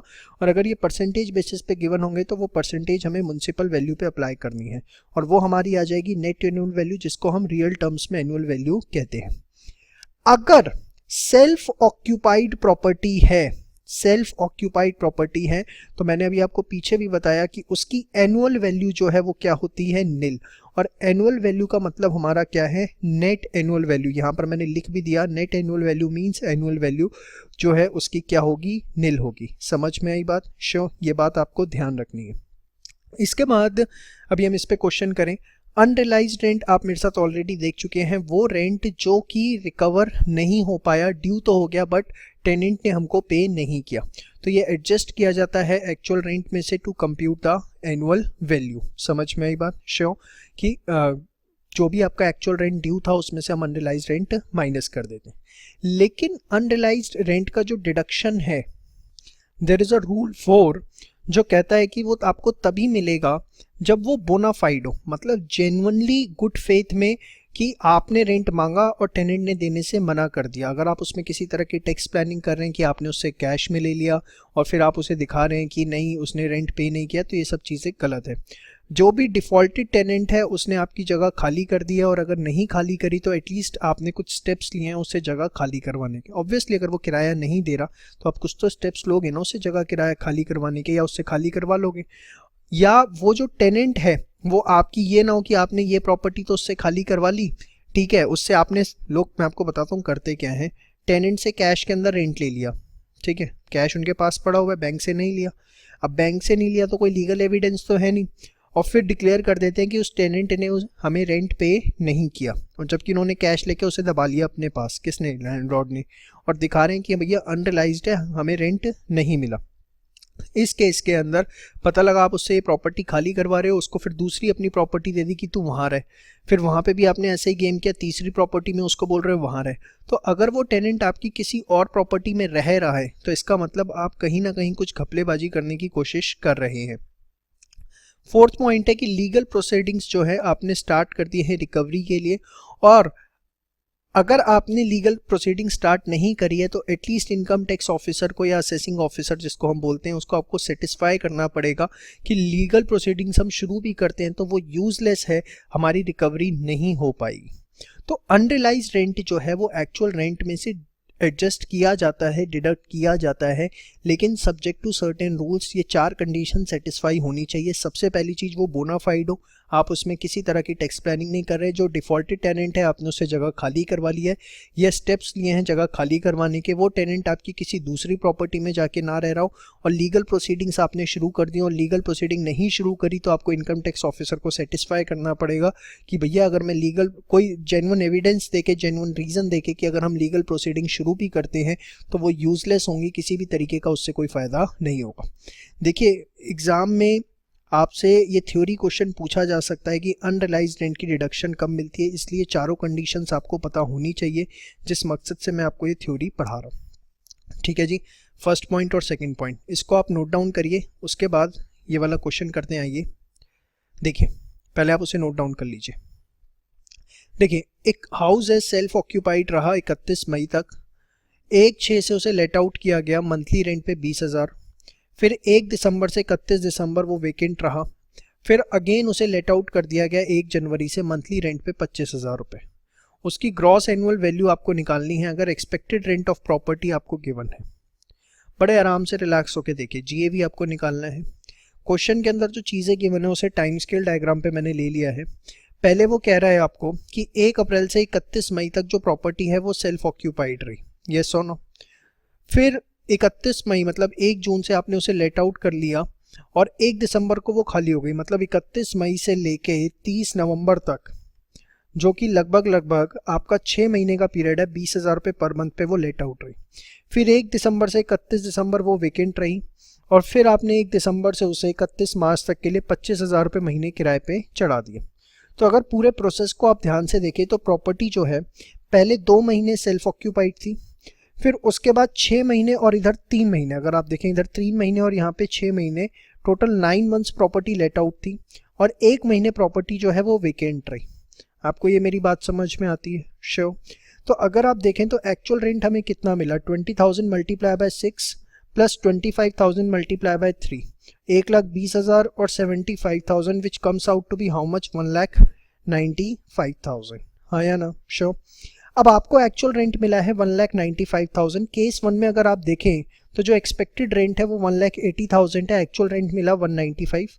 एक्चुअल रेंट ज़्यादा एक्सपेक्टेड रेंट से, तो ग्रॉस एनुअल वैल्यू हम किसके इक्वल लेंगे, एक्चुअल रेंट के, विच इज़ 1,95,000। इसमें तो किसी प्रकार की कोई दिक्कत नहीं है। श्योर। अब केस बी, मैं उम्मीद करूँगा पहले आप इस केस बी को अपने आप करें। चलिए, केस बी की अगर हम बात करें तो एक्चुअल रेंट बेटा आपका 1,95,000 है, एक्सपेक्टेड रेंट आपका 3 लाख है। अब एक्सपेक्टेड रेंट ज़्यादा है एक्चुअल रेंट से, तो हमें देखना पड़ेगा क्या is it due to vacancy. तो इसके लिए स्टेप 1 है प्रोपोर्शनेट एक्सपेक्टेड रेंट निकालेंगे। कितने टाइम के लिए निकालेंगे, let out period plus self occupied period, जो कि मिला के कितने महीने का होता है, 11 महीने का। तो 3 लाख डिवाइडेड बाय 12 पूरे साल का था, into 11, this comes out to be 2,75,000। Actual rent है 195, प्रोपोर्शनेट एक्सपेक्टेड रेंट है 2,75,000। तो it is clearly visible that proportionate expected rent जो है वो ज़्यादा है एक्चुअल रेंट से, और जब ये सिचुएशन होती है तो इसका मतलब ये वैकेंसी की वजह से नहीं है, और नॉट ड्यू टू वैकेंसी है तो ग्रॉस एनुअल वैल्यू क्या ली जाती है, एक्सपेक्टेड रेंट। तो इस केस पे जो ग्रॉस एनुअल वैल्यू होगी वो आपकी क्या होगी, 3 लाख रुपए। येस और नो? श्योर, पक्का। तो बहुत ही सिंपल सा क्वेश्चन, फटाफट इसको आप नोट डाउन करिए। नोट डाउन क्या करिए, मैं तो आपको कहूँगा आप क्वेश्चन नोट डाउन करके सॉल्यूशन आप इसका खुद करें और फिर क्रॉस चेक करें आपने सही किया है या नहीं। तो यहाँ पे मैं आपको 2 पॉइंट बता चुका था, ग्रॉस एनुअल वैल्यू, उसमें से म्युनिसिपल टैक्सेस माइनस करने नेट एनुअल वैल्यू निकालने के लिए, ठीक है। और म्युनिसिपल टैक्स को क्या कहते हैं, property tax, local tax, house tax, municipal tax actual payment basis पे, और जो म्यूनसिपल वैल्यू अगर आपको गिवन है और परसेंटेज गिवन है तो म्यूनसिपल वैल्यू पे परसेंटेज निकालनी है। अंडरलाइज्ड trend theory point of view से ये आपको इंपॉर्टेंट है, इसलिए मैंने आपको बता दिया एग्जाम में 3 नंबर तक की थ्योरी आ सकती है। अब देखिए बड़े ध्यान से एक चीज़ आपको सुननी है जिसके ऊपर हम लेटर ऑन एग्जाम्पल 6 एंड 7 करेंगे। ये टेक्स्ट प्लानिंग का क्वेश्चन है, बहुत अच्छा। अगर आपके पास सपोज एक प्लॉट ऑफ लैंड है, ज़मीन का टुकड़ा है जिसपे आपने मल्टीपल फ्लैट्स बना दिए। सपोज आपने 3 फ्लैट उस पर बनाए, ग्राउंड फ्लोर, फर्स्ट फ्लोर और उसके बाद second floor. Ground floor, first floor, second floor आपने उस पर बनाए। Now issue arises, plot of land पे आपने 3 फ्लैट्स बना दिए, ground floor, first floor and second floor, और सारे के सारे अगर आपके सेल्फ ऑक्यूपाइड है तो आप उसको एक सिंगल हाउस प्रॉपर्टी ही मानेंगे क्योंकि वो एक ही प्लॉट पे बना हुआ है। और क्योंकि अगर आप उसे एक ही हाउस प्रॉपर्टी मानेंगे तो उसकी जो एनुअल वैल्यू है वो क्या होगी, नील होगी। समझ में आई बात? ये तभी हो सकता है जब एक ही प्लॉट ऑफ लैंड पे मल्टीपल फ्लैट्स बने हुए हैं और सारे सेल्फ ऑक्यूपाइड हैं, तो आप उसको एक ही हाउस प्रॉपर्टी मानेंगे, उसकी एनुअल वैल्यू नील होगी। इस पर लेटर ऑन हमें एग्जाम्पल करने हैं, अभी नहीं करवा सकता क्योंकि बीच में बहुत सारी चीज़ें और भी हैं। हाँ, लेकिन सपोज उसमें से आपने एक लेट आउट कर दिया, एक फ्लैट, और जो बाकी 2 हैं वो अभी आपके पास सेल्फ ऑक्यूपाइड है। ग्राउंड फ्लोर आपने लेट आउट कर दिया और बाकी जो है वो आपने अपने खुद के लिए रखे हुए हैं सेल्फ ऑक्यूपाइड। ठीक है, तो यहाँ पर जो पार्ट आपने लेट आउट कर दिया, ठीक है, वो एक हाउस प्रॉपर्टी माना जाएगा, और जो 2 सेल्फ ऑक्यूपाइड है उसको 1 हाउस प्रॉपर्टी माना जाएगा। मतलब 2 हाउस प्रॉपर्टी का ट्रीटमेंट होगा, कंसिडर्ड एज 2 हाउस प्रॉपर्टी। एक वो जो आपने लेट आउट कर दी और बाकी जो 2 बची हुई हैं सेम प्लॉट ऑफ लैंड पे, उसको हम सिंगल यूनिट मानेंगे। ये बहुत बड़ी टेक्स्ट प्लानिंग है, एग्जाम में क्वेश्चन भी इसके ऊपर आता है, बड़े ध्यान से देखिएगा। एक ही प्लॉट ऑफ लैंड पे मल्टीपल फ्लैट्स बने हुए हैं, सारे सेल्फ ऑक्यूपाइड हैं, तो उसे एक ही हाउस प्रॉपर्टी माना जाएगा असेसी के लिए। उस पे 3 फ्लैट्स बने हुए हैं, उसने एक लेट आउट कर दिया, 2 सेल्फ ऑक्यूपाइड हैं, तो लेट आउट वाले को एक हाउस प्रॉपर्टी और जो बाकी 2 सेल्फ ऑक्यूपाइड है उसे एक हाउस प्रॉपर्टी। ठीक है, तो अभी तक आप मेरे साथ जो मोटी मोटी बातें सीख चुके हैं। सबसे पहले चार्जिंग सेक्शन आपने देख लिया, थ्योरी आ सकती है वहाँ से पूरी। एनुअल वैल्यू आप निकालना सीख चुके हैं, जिसमें मैंने आपको पहले एक क्वेश्चन करवाया और एक अभी इस वीडियो में भी करवा दिया। और ये स्पेशल पॉइंट्स मैंने आपको बताए हैं, जिसमें भी पॉइंट 1 और पॉइंट 3 का क्वेश्चन आपके सामने नहीं आया, क्योंकि उसके लिए कुछ मल्टीपल चीज़ें हमें और सीखनी पड़ेंगी। पहले वो सीख लें, उसके बाद ही हम पॉइंट 1 और 3 से रिलेटेड क्वेश्चन कर सकते हैं। फॉर द टाइमिंग ये सारी चीज़ें जो हैं आप एक बार नोट डाउन कर लीजिए। इसके बाद हम शुरू करते हैं deductions under section 24 next part से। यहाँ तक प्लीज़ सारा का सारा रिवाइज कर लीजिए। अब आप मान के चलिए आपका लगभग 80% हाउस प्रॉपर्टी ओवर हो चुका है। अब हमें मेन ये डिडक्शंस करके उसके बाद कुछ न्यूमेरिकल प्रैक्टिस करके जो चीज़ें हैं उसको सुपर स्ट्रॉन्ग करनी है। बस please maintain some patience for the some time for next 2-3 videos. उसके बाद आपको किसी प्रकार के जो थोड़े बहुत मन में डाउट्स हैं वो भी आपके क्लियर हो जाएंगे। और डाउट आपका यहाँ पर ये है कि बस ये म्युनिसिपल टैक्सेस के बारे में सर ने क्या बता दिया, और यहाँ पर ये 1 प्लॉट, थोड़ा सा पेशेंस रखिए, फर्स्ट और थर्ड पॉइंट के लिए क्वेश्चन के साथ इसे क्लियर करेंगे। अभी नहीं करवा सकता फॉर रीजन बिंग मैंने आपको बता दी, कुछ 1-2 चीज़ें हमें सीखनी है डिडक्शंस अंडर सेक्शन 24, उसके बाद ही हम फर्स्ट और 3 पॉइंट पे क्वेश्चन कर सकते हैं। चलिए बच्चों, अब बात करते हैं डिडक्शंस अंडर सेक्शन 24 की। ये क्या है, देखिए, जो भी आप नेट एनुअल वैल्यू निकालते हैं उसके ऊपर हमें एक 30% की स्टैंडर्ड डिडक्शन लेनी है, जिसको हम स्टैट्यूटरी डिडक्शन भी बोलते हैं। आपने ग्रॉस एनुअल वैल्यू निकाली, उसमें से म्युनिसिपल टैक्सेस माइनस किए, अगर वो पेड हैं, नेट एनुअल वैल्यू आ गई, उसके बाद आपको स्टैंडर्ड डिडक्शन माइनस करनी है 30% से। अब ये स्टैंडर्ड डिडक्शन क्यों, देखिए, जो ओनर ऑफ हाउस प्रॉपर्टी है वो कह सकता है कि मैंने पूरे साल रिपेयर एंड मेंटेनेंस करवाई, सोसाइटी के चार्जेस लगे, पार्किंग के चार्जेस लगे, इंश्योरेंस करवाया, इलेक्ट्रिसिटी चार्जेस है, वाटर चार्जेस है एंड सो ऑन। तो उन सबको एक सिंप्लीफाई करने का तरीका उन्होंने बनाया कि भैया जो भी नेट एनुअल वैल्यू आएगी उसका फ्लैट हम 30% डिडक्शन देंगे, इर्रिस्पेक्टिव ऑफ द अमाउंट कि आपका अमाउंट कितना लगा है। और ये 30% फ्लैट हमने जब डिडक्शन दे दी तो आपको किसी भी तरह की कोई भी डिडक्शन नहीं मिलेगी, कोई डिडक्शन नहीं मिलेगी। No deduction for repair and maintenance, society charges, parking charges, insurance, electricity, water, lift, इसकी किसी भी प्रकार की कोई भी डिडक्शन आपको नहीं मिलेगी अगर आपको स्टैंडर्ड डिडक्शन 30% क्योंकि मिल गई है। समझ में आई बात? इसका एक्चुअल अमाउंट कितना है उससे ज़्यादा है कम है फ़र्क नहीं पड़ता, आपको फ्लैट डिडक्शन लेनी है नेट एनुअल वैल्यू की कितनी 30%। उसके बाद माइनस करना इंटरेस्ट ऑन लोन, फिर आपका आ जाएगा इनकम फ्रॉम हाउस प्रॉपर्टी। अब ये इंटरेस्ट ऑन लोन क्या है, ध्यान से देखिए। अगर आपने हाउस प्रॉपर्टी को परचेज करने के लिए, कंस्ट्रक्शन करने के लिए, रिपेयर करने के लिए, रिनोवेट करवाने के लिए लोन लिया है, तो उस पे जो भी आप इंटरेस्ट पे कर रहे हैं उसका आपको डिडक्शन मिलेगा। लोन आप कहीं से भी ले सकते हैं, बैंक से, फाइनेंशियल इंस्टीट्यूशन से, ट्रस्ट से, फ्रेंड से, फैमिली से, मतलब फॉर्मल सोर्स हो ये बिल्कुल भी ज़रूरी नहीं है। इनफॉर्मल सोर्स है, अनऑर्गेनाइज सेक्टर है, वहाँ से भी आपने लिया है तो भी बात बनेगी। इंटरेस्ट ड्यू बेसिस पे अलाउड होगा, चाहे आपने एक्चुअली पे किया या नहीं पे किया, इससे कोई फ़र्क नहीं पड़ता, ड्यू बेसिस पे आप डिडक्शन ले सकते हैं। पेनल्टी इंटरेस्ट जो होता है कि सपोज़ आपने इंटरेस्ट की पेमेंट नहीं करी टाइमली और उसके बाद आपको थोड़े टाइम बाद आपने पेमेंट करी तो विद पेनल्टी या इंटरेस्ट पे इंटरेस्ट आपको देना पड़ा, तो इंटरेस्ट ऑन इंटरेस्ट अगर लगता है तो उसकी डिडक्शन नहीं मिलेगी। जो इंटरेस्ट की डिडक्शन मिलेगी वो सिर्फ जो आपने कैपिटल बोरो किया है उसकी मिलेगी। अगर इंटरेस्ट आपने टाइमली पे नहीं किया और उसके ऊपर इंटरेस्ट आपको देना पड़ता है तो उसका किसी भी प्रकार का कोई भी डिडक्शन नहीं मिलेगा। समझ में आई बात? श्योर। इसके बाद interest on fresh loan taken for repayment of earlier loan is allowed as deduction. ये क्या है, देखिए होता क्या है, सपोज आपने स्टेट बैंक ऑफ इंडिया से 40 लाख का लोन लिया मकान खरीदने के लिए, रेट ऑफ इंटरेस्ट था 10%। बाद में आपको किसी और बैंक से कम रेट ऑफ इंटरेस्ट पे लोन मिल जाता है। आपने एक बार तो एसबीआई से 10% पे ले लिया, बाद में आपको पंजाब नेशनल बैंक ऑफर करता है 9% पे, तो आप पीएनबी से लोन लेते हैं और वो अमाउंट एसबीआई को रीपे कर देते हैं, क्योंकि इस पूरे प्रोसेस में आपका इंटरेस्ट रेट कम हो जाता है। तो अगर आपने कोई इंटरेस्ट लोन लिया है, फ्रेश लोन लिया है, वो फ्रेश लोन किस लिए लिया है, रीपेमेंट ऑफ अर्लियर लोन के लिए, तो उसका जो फ्रेश लोन है उसका इंटरेस्ट आपको एज ए डिडक्शन अलाउड होगा। ये नहीं है कि आपको इंटरेस्ट का डिडक्शन मिलना बंद हो जाएगा। 5 बातें अभी तक बताइए, बोलो फटाफट क्या क्या।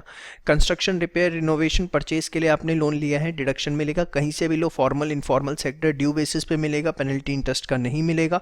फ्रेश लोन लिया है रीपेमेंट ऑफ अर्लियर लोन के लिए तो भी डिडक्शन आपको मिलेगा। ठीक है। इंटरेस्ट अगर आपने आउटसाइड इंडिया पे किया, सपोज आपने लोन लिया किसी फॉरेन कंट्री से आपने यूएसए से लिया, यूके से लिया, और आप किसी फॉरेन इंस्टीट्यूशन को इंटरेस्ट पे कर रहे हैं तो उसका डिडक्शन मिलेगा, लेकिन आपको फिर उसका टीडीएस काटना पड़ेगा, टैक्स डिडक्टेड एट सोर्स।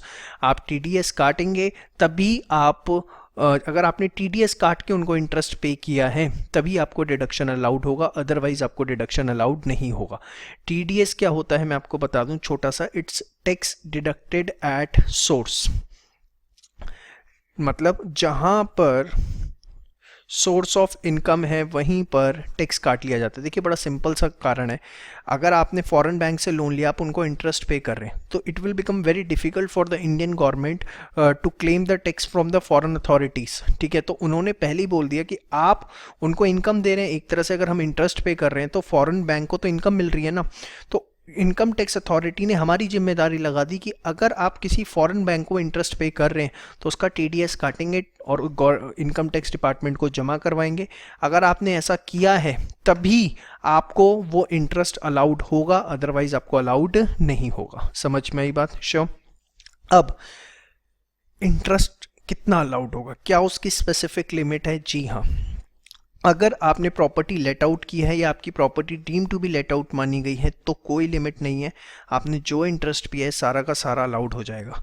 लेकिन अगर आपकी सेल्फ ऑक्यूपाइड प्रॉपर्टी है, क्या है, सेल्फ ऑक्यूपाइड, और आपने लोन लिया है 1 अप्रैल 1999 के बाद for the purpose of construction, और वो कंस्ट्रक्शन जो है विद इन 5 ईयर्स कंप्लीट हो जानी चाहिए from the end of the previous year जिसमें आपने लोन लिया है। मतलब सपोज आपने 30 मई 2014 में लोन लिया, तो ये कौन सा प्रीवियस ईयर हुआ, 14-15 हुआ, तो 31 मार्च 2015 से 5 सालों के अंदर, मतलब मैक्सिमम बाय 31 मार्च 20 आपकी कंस्ट्रक्शन कंप्लीट हो जानी चाहिए। तो अगर लोन आपने 1 अप्रैल 1999 के बाद लिया है for the purpose of purchase और कंस्ट्रक्शन लिया है, याद रखना रिनोवेशन इसके अंदर कवर अप नहीं होता, एग्जाम में घुमा देता है वो आपको, सिर्फ इसमें परचेज और कंस्ट्रक्शन आता है। तो अगर आपने लोन लिया है 1 अप्रैल 1999 के बाद for the purpose of purchase और कंस्ट्रक्शन, और वो कंस्ट्रक्शन जो है 5 साल में कंप्लीट हो जानी चाहिए from the end of previous year in which loan was taken, तो आपको मैक्सिमम 2 लाख रुपए का इंटरेस्ट अलाउड होगा एज ए डिडक्शन। लेकिन आपने इसके अलावा कोई केस है, सपोज आपने लोन 1 अप्रैल 99 से पहले लिया, या आपने रिनोवेशन पर्पस के लिए लिया, या आपकी कंस्ट्रक्शन 5 साल से ज़्यादा में कंप्लीट हुई, तो फिर मैक्सिमम लिमिट आपकी 30,000 रुपये की है जो आपको डिडक्शन मिलेगा, इससे ज़्यादा आपको डिडक्शन नहीं मिलेगा। तो देखिए मोटी मोटी बातें, लेट आउट प्रॉपर्टी है, कोई लिमिट नहीं है, सेल्फ ऑक्यूपाइड है, तो या तो 2 लाख मैक्सिमम मिलेगा या 30,000।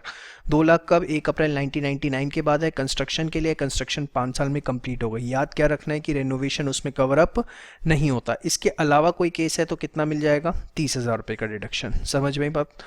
अब ये तो आपने यहाँ पे 7 पॉइंट्स पढ़ लिए, बड़े ध्यान से देखिए। 2 तरह के इंटरेस्ट हो सकते हैं, या एक काम करिए आगे बढ़ने से पहले यहाँ तक आप पहले सारा का सारा नोट डाउन कर लीजिए, ठीक है, फिर हम टाइप्स ऑफ इंटरेस्ट से देखते हैं। चलिए अब हम देखेंगे इंटरेस्ट का डिडक्शन किस तरीके से मिलेगा। देखिए इंटरेस्ट का डिडक्शन लेने के लिए हमें उससे पहले बाइफरकेट करना पड़ेगा प्री और पोस्ट में। तो व्हाट इज दिस प्री और पोस्ट? देखिए सिंपल वर्ड्स में, जिस दिन आपने लोन लिया, सपोज एक छोटा सा एग्जांपल, आपने 30 मई 2016 को लोन लिया, और जिस दिन आपकी कंस्ट्रक्शन कंप्लीट हुई, सपोज आपने कंस्ट्रक्शन के लिए लोन लिया था, आपकी कंस्ट्रक्शन कंप्लीट हुई 31 अगस्त 2019। तो देखो जिस दिन आपकी कंस्ट्रक्शन कंप्लीट हुई है ना, उससे पहले जो भी 31 मार्च आएगी, कौन सी आएगी इस केस में? 31 मार्च 2018। तो यहाँ तक का जो पीरियड है वो सारा प्री कहलाएगा, और उसके बाद का जो पीरियड है वो पोस्ट कहलाएगा। अभी आप समझो प्री और पोस्ट किसको कहना है। प्री किसको कहना है? जिस डेट को कंस्ट्रक्शन कंप्लीट हुई है उससे पहले की जो 31 मार्च आएगी वहां तक का सारा पीरियड जो है वो मेरा क्या कहलाएगा? Pre construction period. और उसके बाद का सारा क्या कहलाएगा? Post construction period. देखो मैंने लिख भी दिया, जिस दिन कंस्ट्रक्शन कंप्लीट हुई है उससे पहले 31 मार्च तक का जो पीरियड है उसको हमें क्या कहना है? Pre construction. थोड़ा अंग्रेजी में टेक्स्ट की लैंग्वेज में, interest for period up to preceding previous year in which construction completed। हम देसी लोग हैं, हिंदी ज़्यादा अच्छे समझ में आती है। अब प्री कंस्ट्रक्शन पीरियड यहाँ से लेके यहाँ तक का जो इंटरेस्ट बनता है ना बेटा, उसका आपको डिडक्शन मिलता है 5 इंस्टॉलमेंट्स में फ्रॉम प्रीवियस ईयर। जिस प्रीवियस ईयर में आपकी कंस्ट्रक्शन कंप्लीट होती है, जैसे आपकी कंस्ट्रक्शन कंप्लीट हुई है 19-20 के अंदर, तो यहाँ से लेके यहाँ तक का जो भी इंटरेस्ट मिलेगा इसको हम डिवाइड बाय 5 कर देंगे, और उसका डिडक्शन हमें 5 इंस्टॉलमेंट्स में मिलेगा। कौन कौन सी इंस्टॉलमेंट्स में? 2019-20 में मिलेगा, फिर 20-21 में मिलेगा, फिर आपको मिलेगा 21-22 में, फिर आपको मिलेगा 22-23 में, और फिर आपको मिलेगा 2023-24 में। ऐसे 5 इंस्टॉलमेंट्स में आपको उसका डिडक्शन मिलेगा। समझ में आई बात? श्योर? पक्का? और पोस्ट वाली की कोई दिक्कत नहीं, आप वो फुल अमाउंट ले सकते हैं। एक एग्जांपल से समझाता हूँ आपको, ध्यान से देखिए। लोन लिया बेटा हमने 1 अप्रैल 2016 को, और उसने हमें बोला कि हमने ये रीपेमेंट्स करी हैं, इंटरेस्ट डिडक्शन बतानी है 19-20 की। कंस्ट्रक्शन कंप्लीट हुई 14 फरवरी 2020 को। 14 फरवरी 2020 को कंस्ट्रक्शन कंप्लीट हुई, इससे पहले की 31 मार्च कौन सी पड़ेगी? 31 मार्च 2019। तो 1 फरवरी 2016 जिस दिन आपने लोन लिया था, उस दिन से लेके 31 मार्च 2019, मतलब ये जो टाइम पीरियड है ये सारा का सारा क्या कहलाएगा? प्री। और इसके बाद का जो सारा टाइम पीरियड है वो क्या कहलाएगा? पोस्ट। ये वाला सारा टाइम पीरियड जो है वो पोस्ट एक्विजिशन कहलाएगा। इतनी बात आपको समझ में आती है? पक्का आती है? तो एक काम करो, पहले आप ये 8th वाला जो पूरा ये नोट डाउन कर लो, और ये एग्जांपल यहाँ तक नोट डाउन कर लो, फिर मैं कैलकुलेशन में लेके चलता हूँ। देखिए बेटा, हमने 1 अप्रैल 2016 को लोन लिया, हमने 1 अप्रैल 2017 को 3 लाख रुपए की पेमेंट कर दी। तो 1 दिसंबर 2016 से 31 मार्च 2017 तक एक तरह से हमने 12 लाख का लोन ले रखा था। 1 अप्रैल 2017 को अगर हमने 3 लाख की पेमेंट कर दी तो हमारे पास जो पेंडिंग लोन बचा, आउटस्टैंडिंग लोन बचा, वो 9 लाख रुपए का बचा, हाँ या ना। और कब तक? नेक्स्ट रीपेमेंट करी हमने 1/10/2018 को 4 लाख रुपए की, मतलब 30 सितंबर 2018 तक मेरा जो लोन था वो 9 लाख का था। मैंने फिर 1/10/2018 को 4 लाख रुपए की पेमेंट कर दी 9 लाख में से, तो बचा कितना? 5 लाख रुपए का लोन। कब तक? दिस इज अप टू 31 दिसंबर 2018, क्योंकि आपने फिर 1/1/2019 को, आप देखिए, आपने फिर 2.5 लाख की रीपेमेंट कर दी। तो अगर आपने 1/1/2019 को 2.5 लाख रुपए की पेमेंट कर दी तो टिल टुडे अभी तक जो लोन पेंडिंग है वो कितने का है? 2.5 लाख का। सिंपल है यार, इसमें क्या है, क्यों दिमाग घुमा रहे हो अपना। 1 अप्रैल 2016 को कितने का लोन था? 12 लाख का। चलो टाइम स्केल पे सिखा भाई, इस दिन 12 लाख का लोन लिया आपने, तो यहां से यहां तक आपका लोन चला 12 लाख का। फिर 1/4/17 को आपने 3 लाख की रीपेमेंट कर दी, तो यहां से यहां तक आपका लोन था 9 लाख का। फिर आपने 1/10/18 को 4 लाख की पेमेंट कर दी, तो 9 लाख में से 4 लाख की पेमेंट कर दी, तो कितना बचा? 5 लाख। तो 1/10/18 से 1/1/19 तक आपका लोन रहा 5 लाख का। फिर आपने 1/1/19 को 2.5 लाख की पेमेंट कर दी, तो 5 लाख में से अगर आपने 2.5 लाख की पेमेंट कर दी तो 1/1/19 से 31 मार्च 19 तक, जो कि आपका प्री कंस्ट्रक्शन का एंडिंग डेट है, उस दिन तक आपका इंटरेस्ट कितने का रहा, सॉरी लोन कितने का रहा? 2.5 लाख का। समझ में आई बात? अब सिंपल है, इंटरेस्ट निकालना है। 1/12/16 से 31 मार्च 17 तक 12 लाख का लोन था। 12 लाख पे 12%, कितना टाइम गैप है ये? 4 महीने का, 48,000 आता है। फिर 1 अप्रैल 17 से 30 सितंबर तक आपका कितने का लोन था? 9 लाख का। कितने महीने? 1 अप्रैल 17 से 30 सितंबर 18 तक है, हाँ ध्यान से, तो ये 18 महीने हो गए। समझ गए अब 18 महीने कैसे? हाँ वेरी गुड, अकलमंदो। तो 1,62,000। फिर 1/10/18 से 31/12/18 तक आपका 5 लाख का लोन था 3 महीने के लिए, तो कितना हो गया? 15,000। फिर 1/1/19 से 31 मार्च 19 तक आपका लोन कितने का था? 2.5 लाख का। कितने महीने के लिए? 3 महीने के लिए, तो आपका कितना आ गया? 5,000। So this pre acquisition comes out to be 2,30,000, जिसका आपको 5 इंस्टॉलमेंट्स में डिडक्शन मिलेगा। यस और नो? अब उसके बाद आपने कोई रीपेमेंट तो करी है नहीं, तो 1 अप्रैल 19 से 31 मार्च 2020 तक आपका पूरा 2.5 लाख का लोन जो है वो आउटस्टैंडिंग है। तो पोस्ट एक्विजिशन के लिए अगर आप निकालें, ध्यान से देखिए, 2.5 लाख का पूरे साल का 12%, 30,000, this is post acquisition for 1920। तो टोटल डिडक्शन कितनी मिलेगी? 2,30,000 जो है इसको डिवाइड बाय 5 कर देंगे और 30,000 पे 1920 की, तो टोटल डिडक्शन आपको मिलेगी 76,000 की। तो ले देके इतनी बड़ी कहानी इसलिए सुनाई, जो यहाँ बताया था प्री कंस्ट्रक्शन का आपको मिलेगा 5 इंस्टॉलमेंट्स में। प्री कंस्ट्रक्शन का टाइम पीरियड जिस दिन कंस्ट्रक्शन कंप्लीट हुई है उससे पहले जो 31 मार्च आएगी वहाँ तक का, उसके बाद सारा पोस्ट एक्विजिशन कहलाएगा। समझ में आई बात? पोस्ट एक्विजिशन का 100% मिल जाएगा और प्री का जो है वो 5 इंस्टॉलमेंट्स में मिलेगा। समझ में आई बात? श्योर। चलिए, इसके बाद 2 छोटे छोटे पॉइंट और हैं। इंटरेस्ट की जब आप बात करते हैं तो अगर आपने किसी भी तरह की सर्विस, कोई भी ब्रोकरेज वगैरह पे करी है मनी बोरो करने के लिए, तो वो भी डिडक्टेबल है as interest on capital borrowed. सिर्फ प्योर इंटरेस्ट का अमाउंट नहीं, कोई भी service fee, processing fees, brokerage आपने पे करी है तो उसका भी आपको डिडक्शन मिलेगा। अच्छा, हो सकता है कि आपने बोरोइंग्स ना करी हो, लेकिन आपने एज एन एसएससी सेलर के साथ एग्रीमेंट किया कि सपोज मैं आपको छोटा सा एग्जांपल देता हूँ, 50 लाख का मकान है भाई, तो एक काम करियो, मेरे से 12 लाख की 5 इंस्टॉलमेंट्स ले लियो, 12 लाख की 5 इंस्टॉलमेंट्स ले लियो, ठीक है। तो एक तरह से आप उतना कितना पे कर रहे हो? 60 लाख, जबकि उसकी ओरिजिनल कॉस्ट थी कितनी? 50 लाख रुपए। आप पे कितना कर रहे हो उसे? 60 लाख रुपए।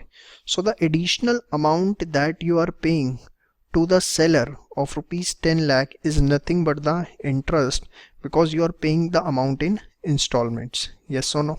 So if instead of borrowing, assessee pays the amount in installments to the seller, then interest amount included in installment, her installment में अगर देखा जाए 5 इंस्टॉलमेंट्स हैं, टोटल इंटरेस्ट कितना गया 10 लाख, तो हर इंस्टॉलमेंट में जो भी अमाउंट ऑफ इंटरेस्ट आपका गया है वो आप डिडक्ट कर सकते हैं। ये ज़रूरी नहीं है कि बोरिंग्स हो, अगर इस तरह का अरेंजमेंट भी है कि आपने सीधे सेलर को बोला कि I will pay you the amount in instalments और जो भी आपका इंटरेस्ट बनता है, तो जो भी उसमें आपका इंटरेस्ट हुआ वो भी आप डिडक्ट कर सकते हैं, ज़रूरी नहीं है कि बोरिंग्स ही होंगी। समझ में आई बात? श्योर।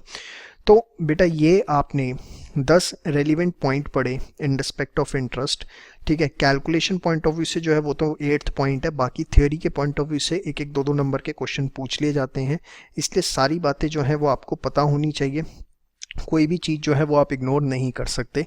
थ्योरी के पॉइंट ऑफ व्यू से सारे पॉइंट्स इसके अंदर रेलिवेंट हैं। समझ में आई बात? 8th पॉइंट जो है वो सिर्फ कैलकुलेशन के पॉइंट ऑफ व्यू से। फटाफट इसे सारा नोट डाउन कर लीजिए। अब आपका 90% चैप्टर जो है वो ख़त्म हो चुका है, हमें सिर्फ बेटा क्वेश्चन अब डिस्कस करने हैं फटाफट फास्ट। आइए बच्चों एक क्वेश्चन देखते हैं, बहुत ही अच्छा क्वेश्चन, बहुत सिंपल है और खामा का एग्जाम में आ गया ना तो आपके नंबर जरूर कटवाएगा। ऐसा क्या है सर? देखिए, राम के पास प्रॉपर्टी अपने रहने के लिए, उसका ट्रांसफ़र हो गया दूसरे स्टेट में जून में, and therefore he let out the property from 1 July of previous year. Previous year के 1 जुलाई से उन्होंने प्रॉपर्टी लेट आउट कर दी, मंथली रेंट जिसका है 3000 रुपये।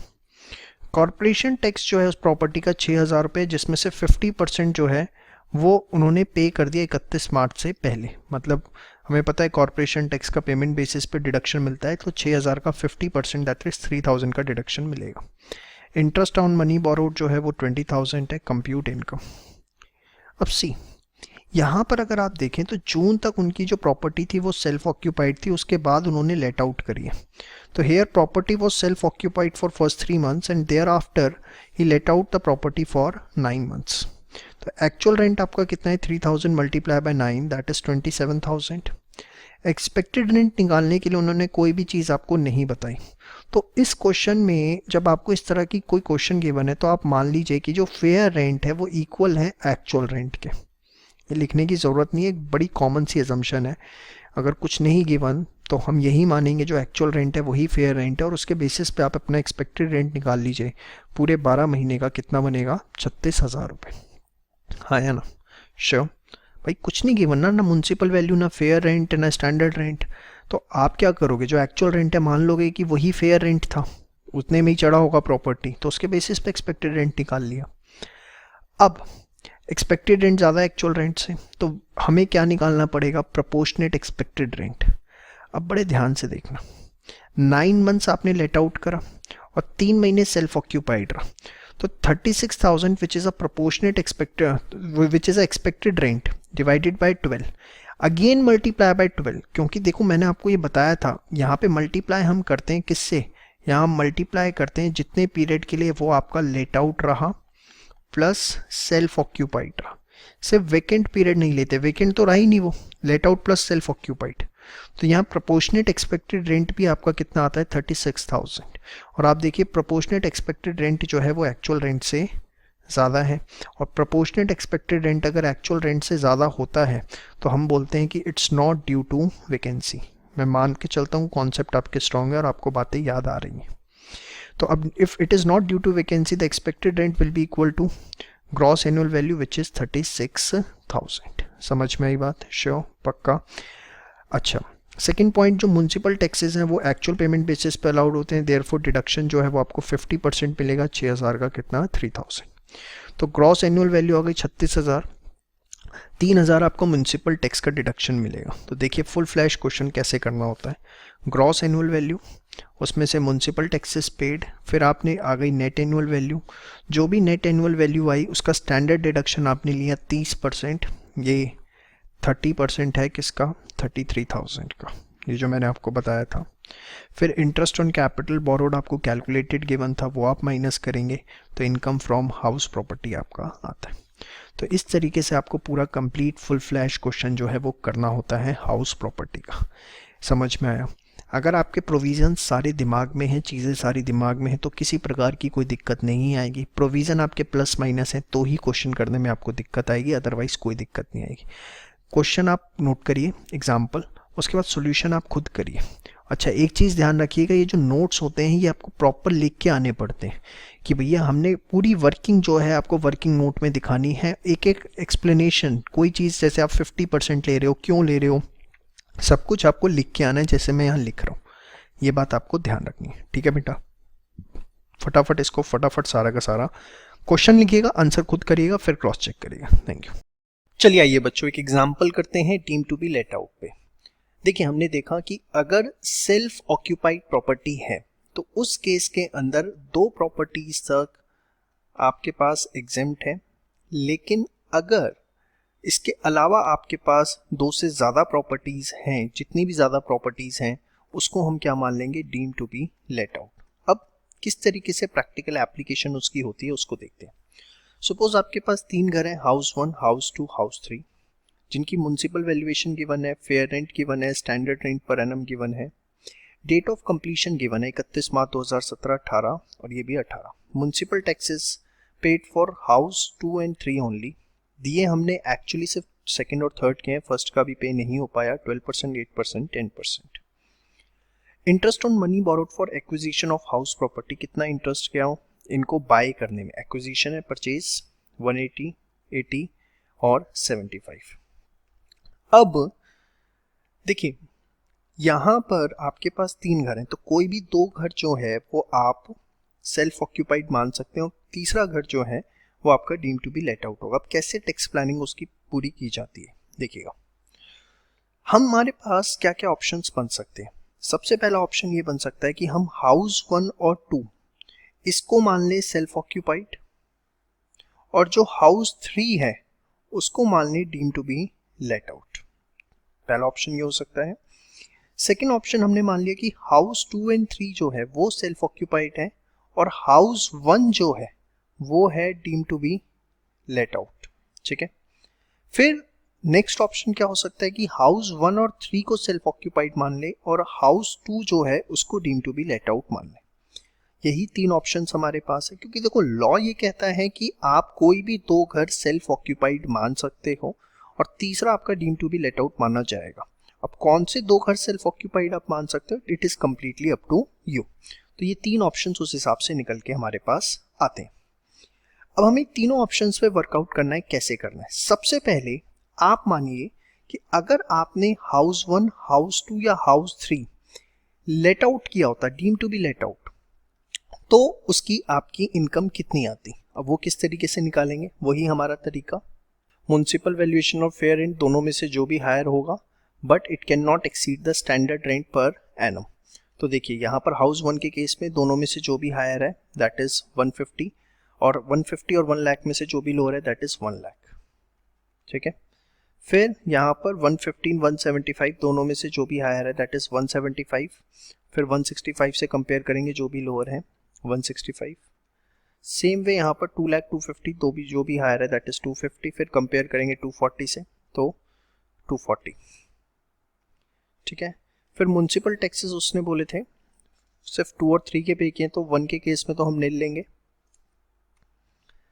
इसके बाद यहाँ पर है आपका 8%, तो हमेशा ये हम किस पे लेते हैं, वैल्यूएशन पे लेते हैं म्युनिसिपल, ठीक है। तो 1,15,000 का 8% आप करेंगे तो this will be 9200। And same way यहाँ पर आप देखेंगे कि इट्स 10%, तो 2 लाख का जब आप 10% करेंगे तो इट विल बी 20,000, ठीक है। तो ये आपका आ गया नेट एनुअल वैल्यू। अब डिडक्शन, स्टैच्यूट डिडक्शन मिलती है 30%, 1 लाख का 30%, 155,800 का 30% और 2,20,000 का 30%। अब इंटरेस्ट ऑन लोन की जो क्योंकि आप यहाँ पर deem to be let out मान रहे हैं तो किसी भी प्रकार की कोई रिस्ट्रिक्शन नहीं हो। ये देखिए हमने पढ़ा भी था, deem to be let out है तो कोई लिमिट नहीं है, लिमिट तब है जब वो सेल्फ ऑक्यूपाइड है, ठीक है। तो यहाँ पर पूरा 180, 80 और 75 जो है वो आपको अलाउ हो जाएगा। तो अगर deem to be let out मानते हैं तो इनकम हाउस 1 की आ रही है नेगेटिव में, हाउस 2 की 29,060 और हाउस 3 की 79,000। देखिए नेगेटिव में आने का मतलब ये नहीं है कि गवर्नमेंट आपको टैक्स वापस देगी। नेगेटिव में आने का मतलब ये कि अगर कोई पॉजिटिव इनकम होगी तो उसके साथ इसे आप एडजस्ट कर सकते हैं, और बाकी हम सेट ऑफ चैप्टर भी लेटर ऑन डिस्कस करेंगे। तो ये तो हो गया deem to be let out. अगर आप मानते हैं हाउस 1 को, हाउस 2 को, हाउस 3 को, तो कितनी कितनी इनकम आती है। अब हम किसी दो प्रॉपर्टी को सेल्फ ऑक्यूपाइड मान रहे हो, तीसरे को लेट आउट। लेट आउट वाले ऑप्शन हमने देख लिए। अब अगर हम हाउस 1 एंड 2 को सेल्फ ऑक्यूपाइड मानते हैं, computation of income from houses when they are self occupied, house 1 and 2। तो जब सेल्फ ऑक्यूपाइड मानते हैं तो ग्रॉस एनुअल वैल्यू आपको क्या लेनी है, नील, यस और नो। और इंटरेस्ट ऑन लोन जो है, अब क्योंकि एक्विजिशन पर्पस है तो मैक्सिमम जो है वो आपको 2 लाख रुपए अलाउ होगा। आप देखिए ये चीज आपने पढ़ी है मेरे साथ, self occupied loan taken on और after 1 April 99 only for purchase और construction not for renovation shall be completed within 5 years, तो मैक्सिमम 2 लाख है। तब अदर केस है तो 30,000 है। तो यहाँ पर एक्विजिशन लिखा है तो परचेज और कंस्ट्रक्शन नहीं मानेंगे, इसलिए 2 लाख रुपए तक की जो डिडक्शन है वो आपको मिल जाएगी। अच्छा, ये 2 लाख रुपए जो मिलती है ये कंबाइन दोनों घरों की मिला के मिलेगी, ये नहीं है कि एक घर की 2 लाख है, इट्स कंबाइन। यहाँ आपकी क्लैरिफिकेशन के लिए लिख भी दिया, लिमिट ऑफ 2 लाख और 30,000 is for both self occupied properties not for individual. तो 1 एंड 2 है। देखिए अब 1 एंड 2 को अगर सेल्फ ऑक्यूपाइड मानते हैं तो आपने टोटल पे किया है 180 प्लस 80, 2,60,000 आता है। बट क्योंकि मैक्सिमम लिमिट जो है सेल्फ ऑक्यूपाइड के केस में 2 लाख है, तो सिर्फ यहाँ हम 2 लाख रुपए लेंगे, subject to maximum restriction of 2 lakh. तो नेगेटिव 2 लाख आ गया। House 2 and 3 nil. अब हाउस 2 एंड 3 पे अगर आप कंबाइन देखें 80 प्लस 75, आपने 155 जो है इंटरेस्ट पे किया है, तो 155 ही मिलेगा, यहाँ 2 लाख तक जाने की बात ही नहीं आती।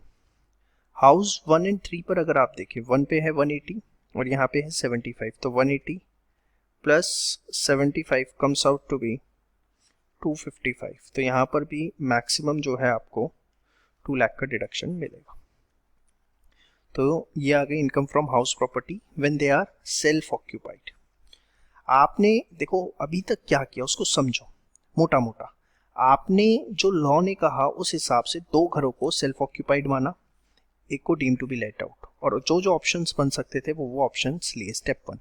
स्टेप 2 में आपने deem to be let out मान के एक एक घर को इनकम निकाल ली, जो भी इनकम आई। स्टेप 3 में आपने क्या किया, जो सेल्फ ऑक्यूपाइड के ऑप्शंस आपने लिए थे 1 एंड 2, 2 एंड 3 एंड 1 एंड 3, ये ऑप्शंस ये लिए थे आपने। इसके हिसाब से आपने इनकम फ्रॉम हाउस प्रॉपर्टी निकाली। आपको पता है जीएवी नील लेना होता है।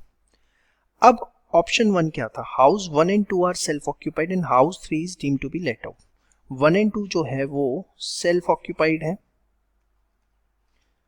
और हाउस 3 जो है आपका deem to be let out है। ठीक है, तो हाउस 3 आपका deem to be let out और 1 एंड 2 सेल्फ ऑक्यूपाइड, तो माइनस 2 लाख और प्लस 79,000, माइनस 2 लाख प्लस 79,000, तो this comes out to be 1,21,000। देखिए वही चीज, बहुत आसान है, कोई इसमें टेक्निकल एस्पेक्ट नहीं है।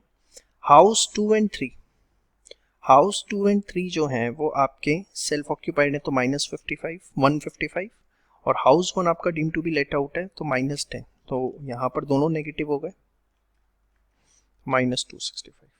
फिर house 1 and 2 are self occupied and house 1 and 3 are self occupied and house 2 deem to be let out, तो ये माइनस 2 लाख और ये 2960 पॉजिटिव, तो माइनस 2 लाख प्लस 29060, तो माइनस 170940। तीनों ऑप्शंस में आपकी इनकम आ गई। अब देखिए लॉ के हिसाब से आप ये भी ऑप्शन ले सकते हैं, ये भी ऑप्शन ले सकते हैं, ये भी ऑप्शन ले सकते हैं, तो बेटर है कि आप इस ऑप्शन के लिए जाएं।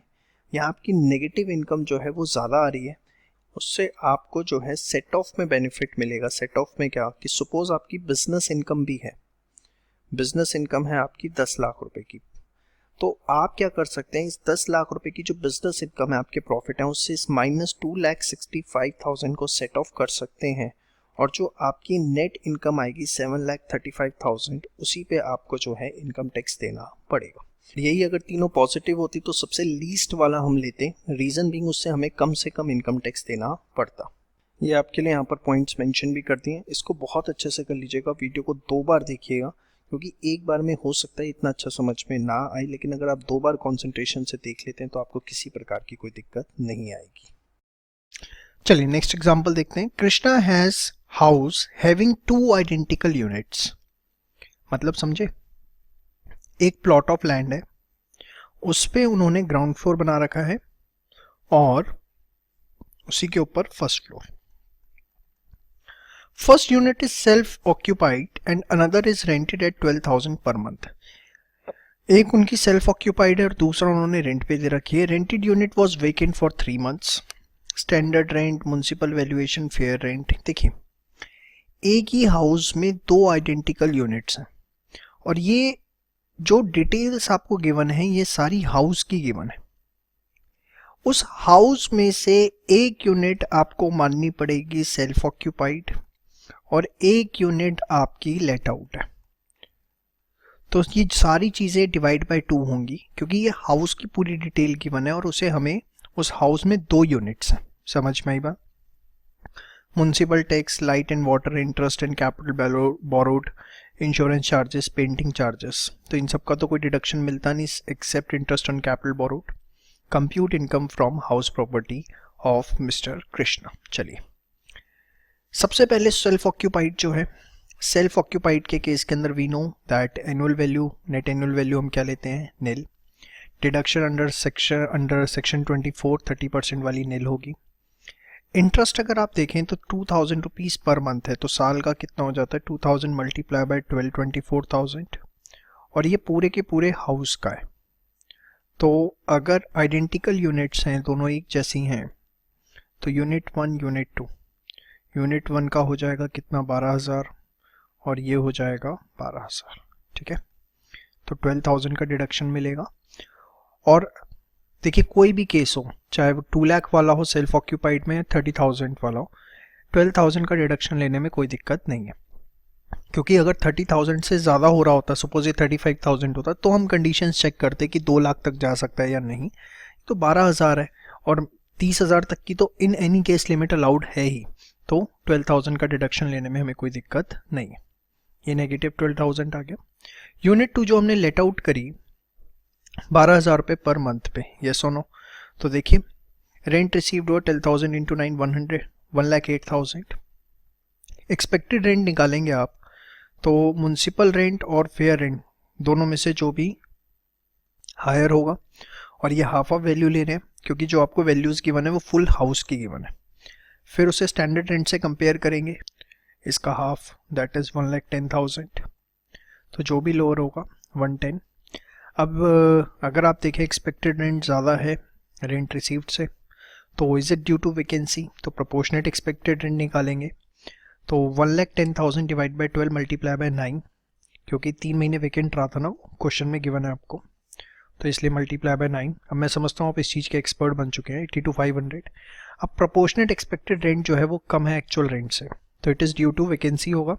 तो ग्रॉस एनुअल वैल्यू किसकी इक्वल होगी? एक्चुअल रेंट की, दैट इज़ 1,08,000। म्युनिसिपल टैक्सेस की अगर आप बात करें तो देखिए 12% है, पेड गिवन है, तो 244 का 12% और उसका हाफ कर देंगे, 12% ऑफ 2,44,000 उसका हाफ। नेट एनुअल वैल्यू, फिर 30% डिडक्शन मिलेगा 93,360 का 30%, और फिर interest on capital borrowed same way अगर आप देखें तो दिस इज 2,000 मल्टीप्लाई बाय 12 उसका हाफ। ठीक है, तो ये आ गया 53,532। यहाँ नेगेटिव है 12,000, या पॉजिटिव 53,5,352, तो नेट इनकम आपकी हाउस प्रॉपर्टी से आ गई 41,352। तो देखिए, क्वेश्चन में कुछ भी नहीं है नया, एक्सेप्ट इस बात के कि आइडेंटिकल यूनिट्स हैं तो चीज़ें हमें हाफ ऑफ करके लेनी है। समझ में आया? इंपॉर्टेंट क्वेश्चन है, फटाफट इसको नोट डाउन करिए, कोशिश करिए पहले आप खुद ही हो जाए। ठीक है, उसके बाद जहाँ दिक्कत आए वहाँ चेक करिएगा, और इस तरीके से आपको एग्जाम में प्रॉपर वर्किंग नोट बना के आने हैं, तभी आपको फुल मार्क्स मिलेंगे। Thank you.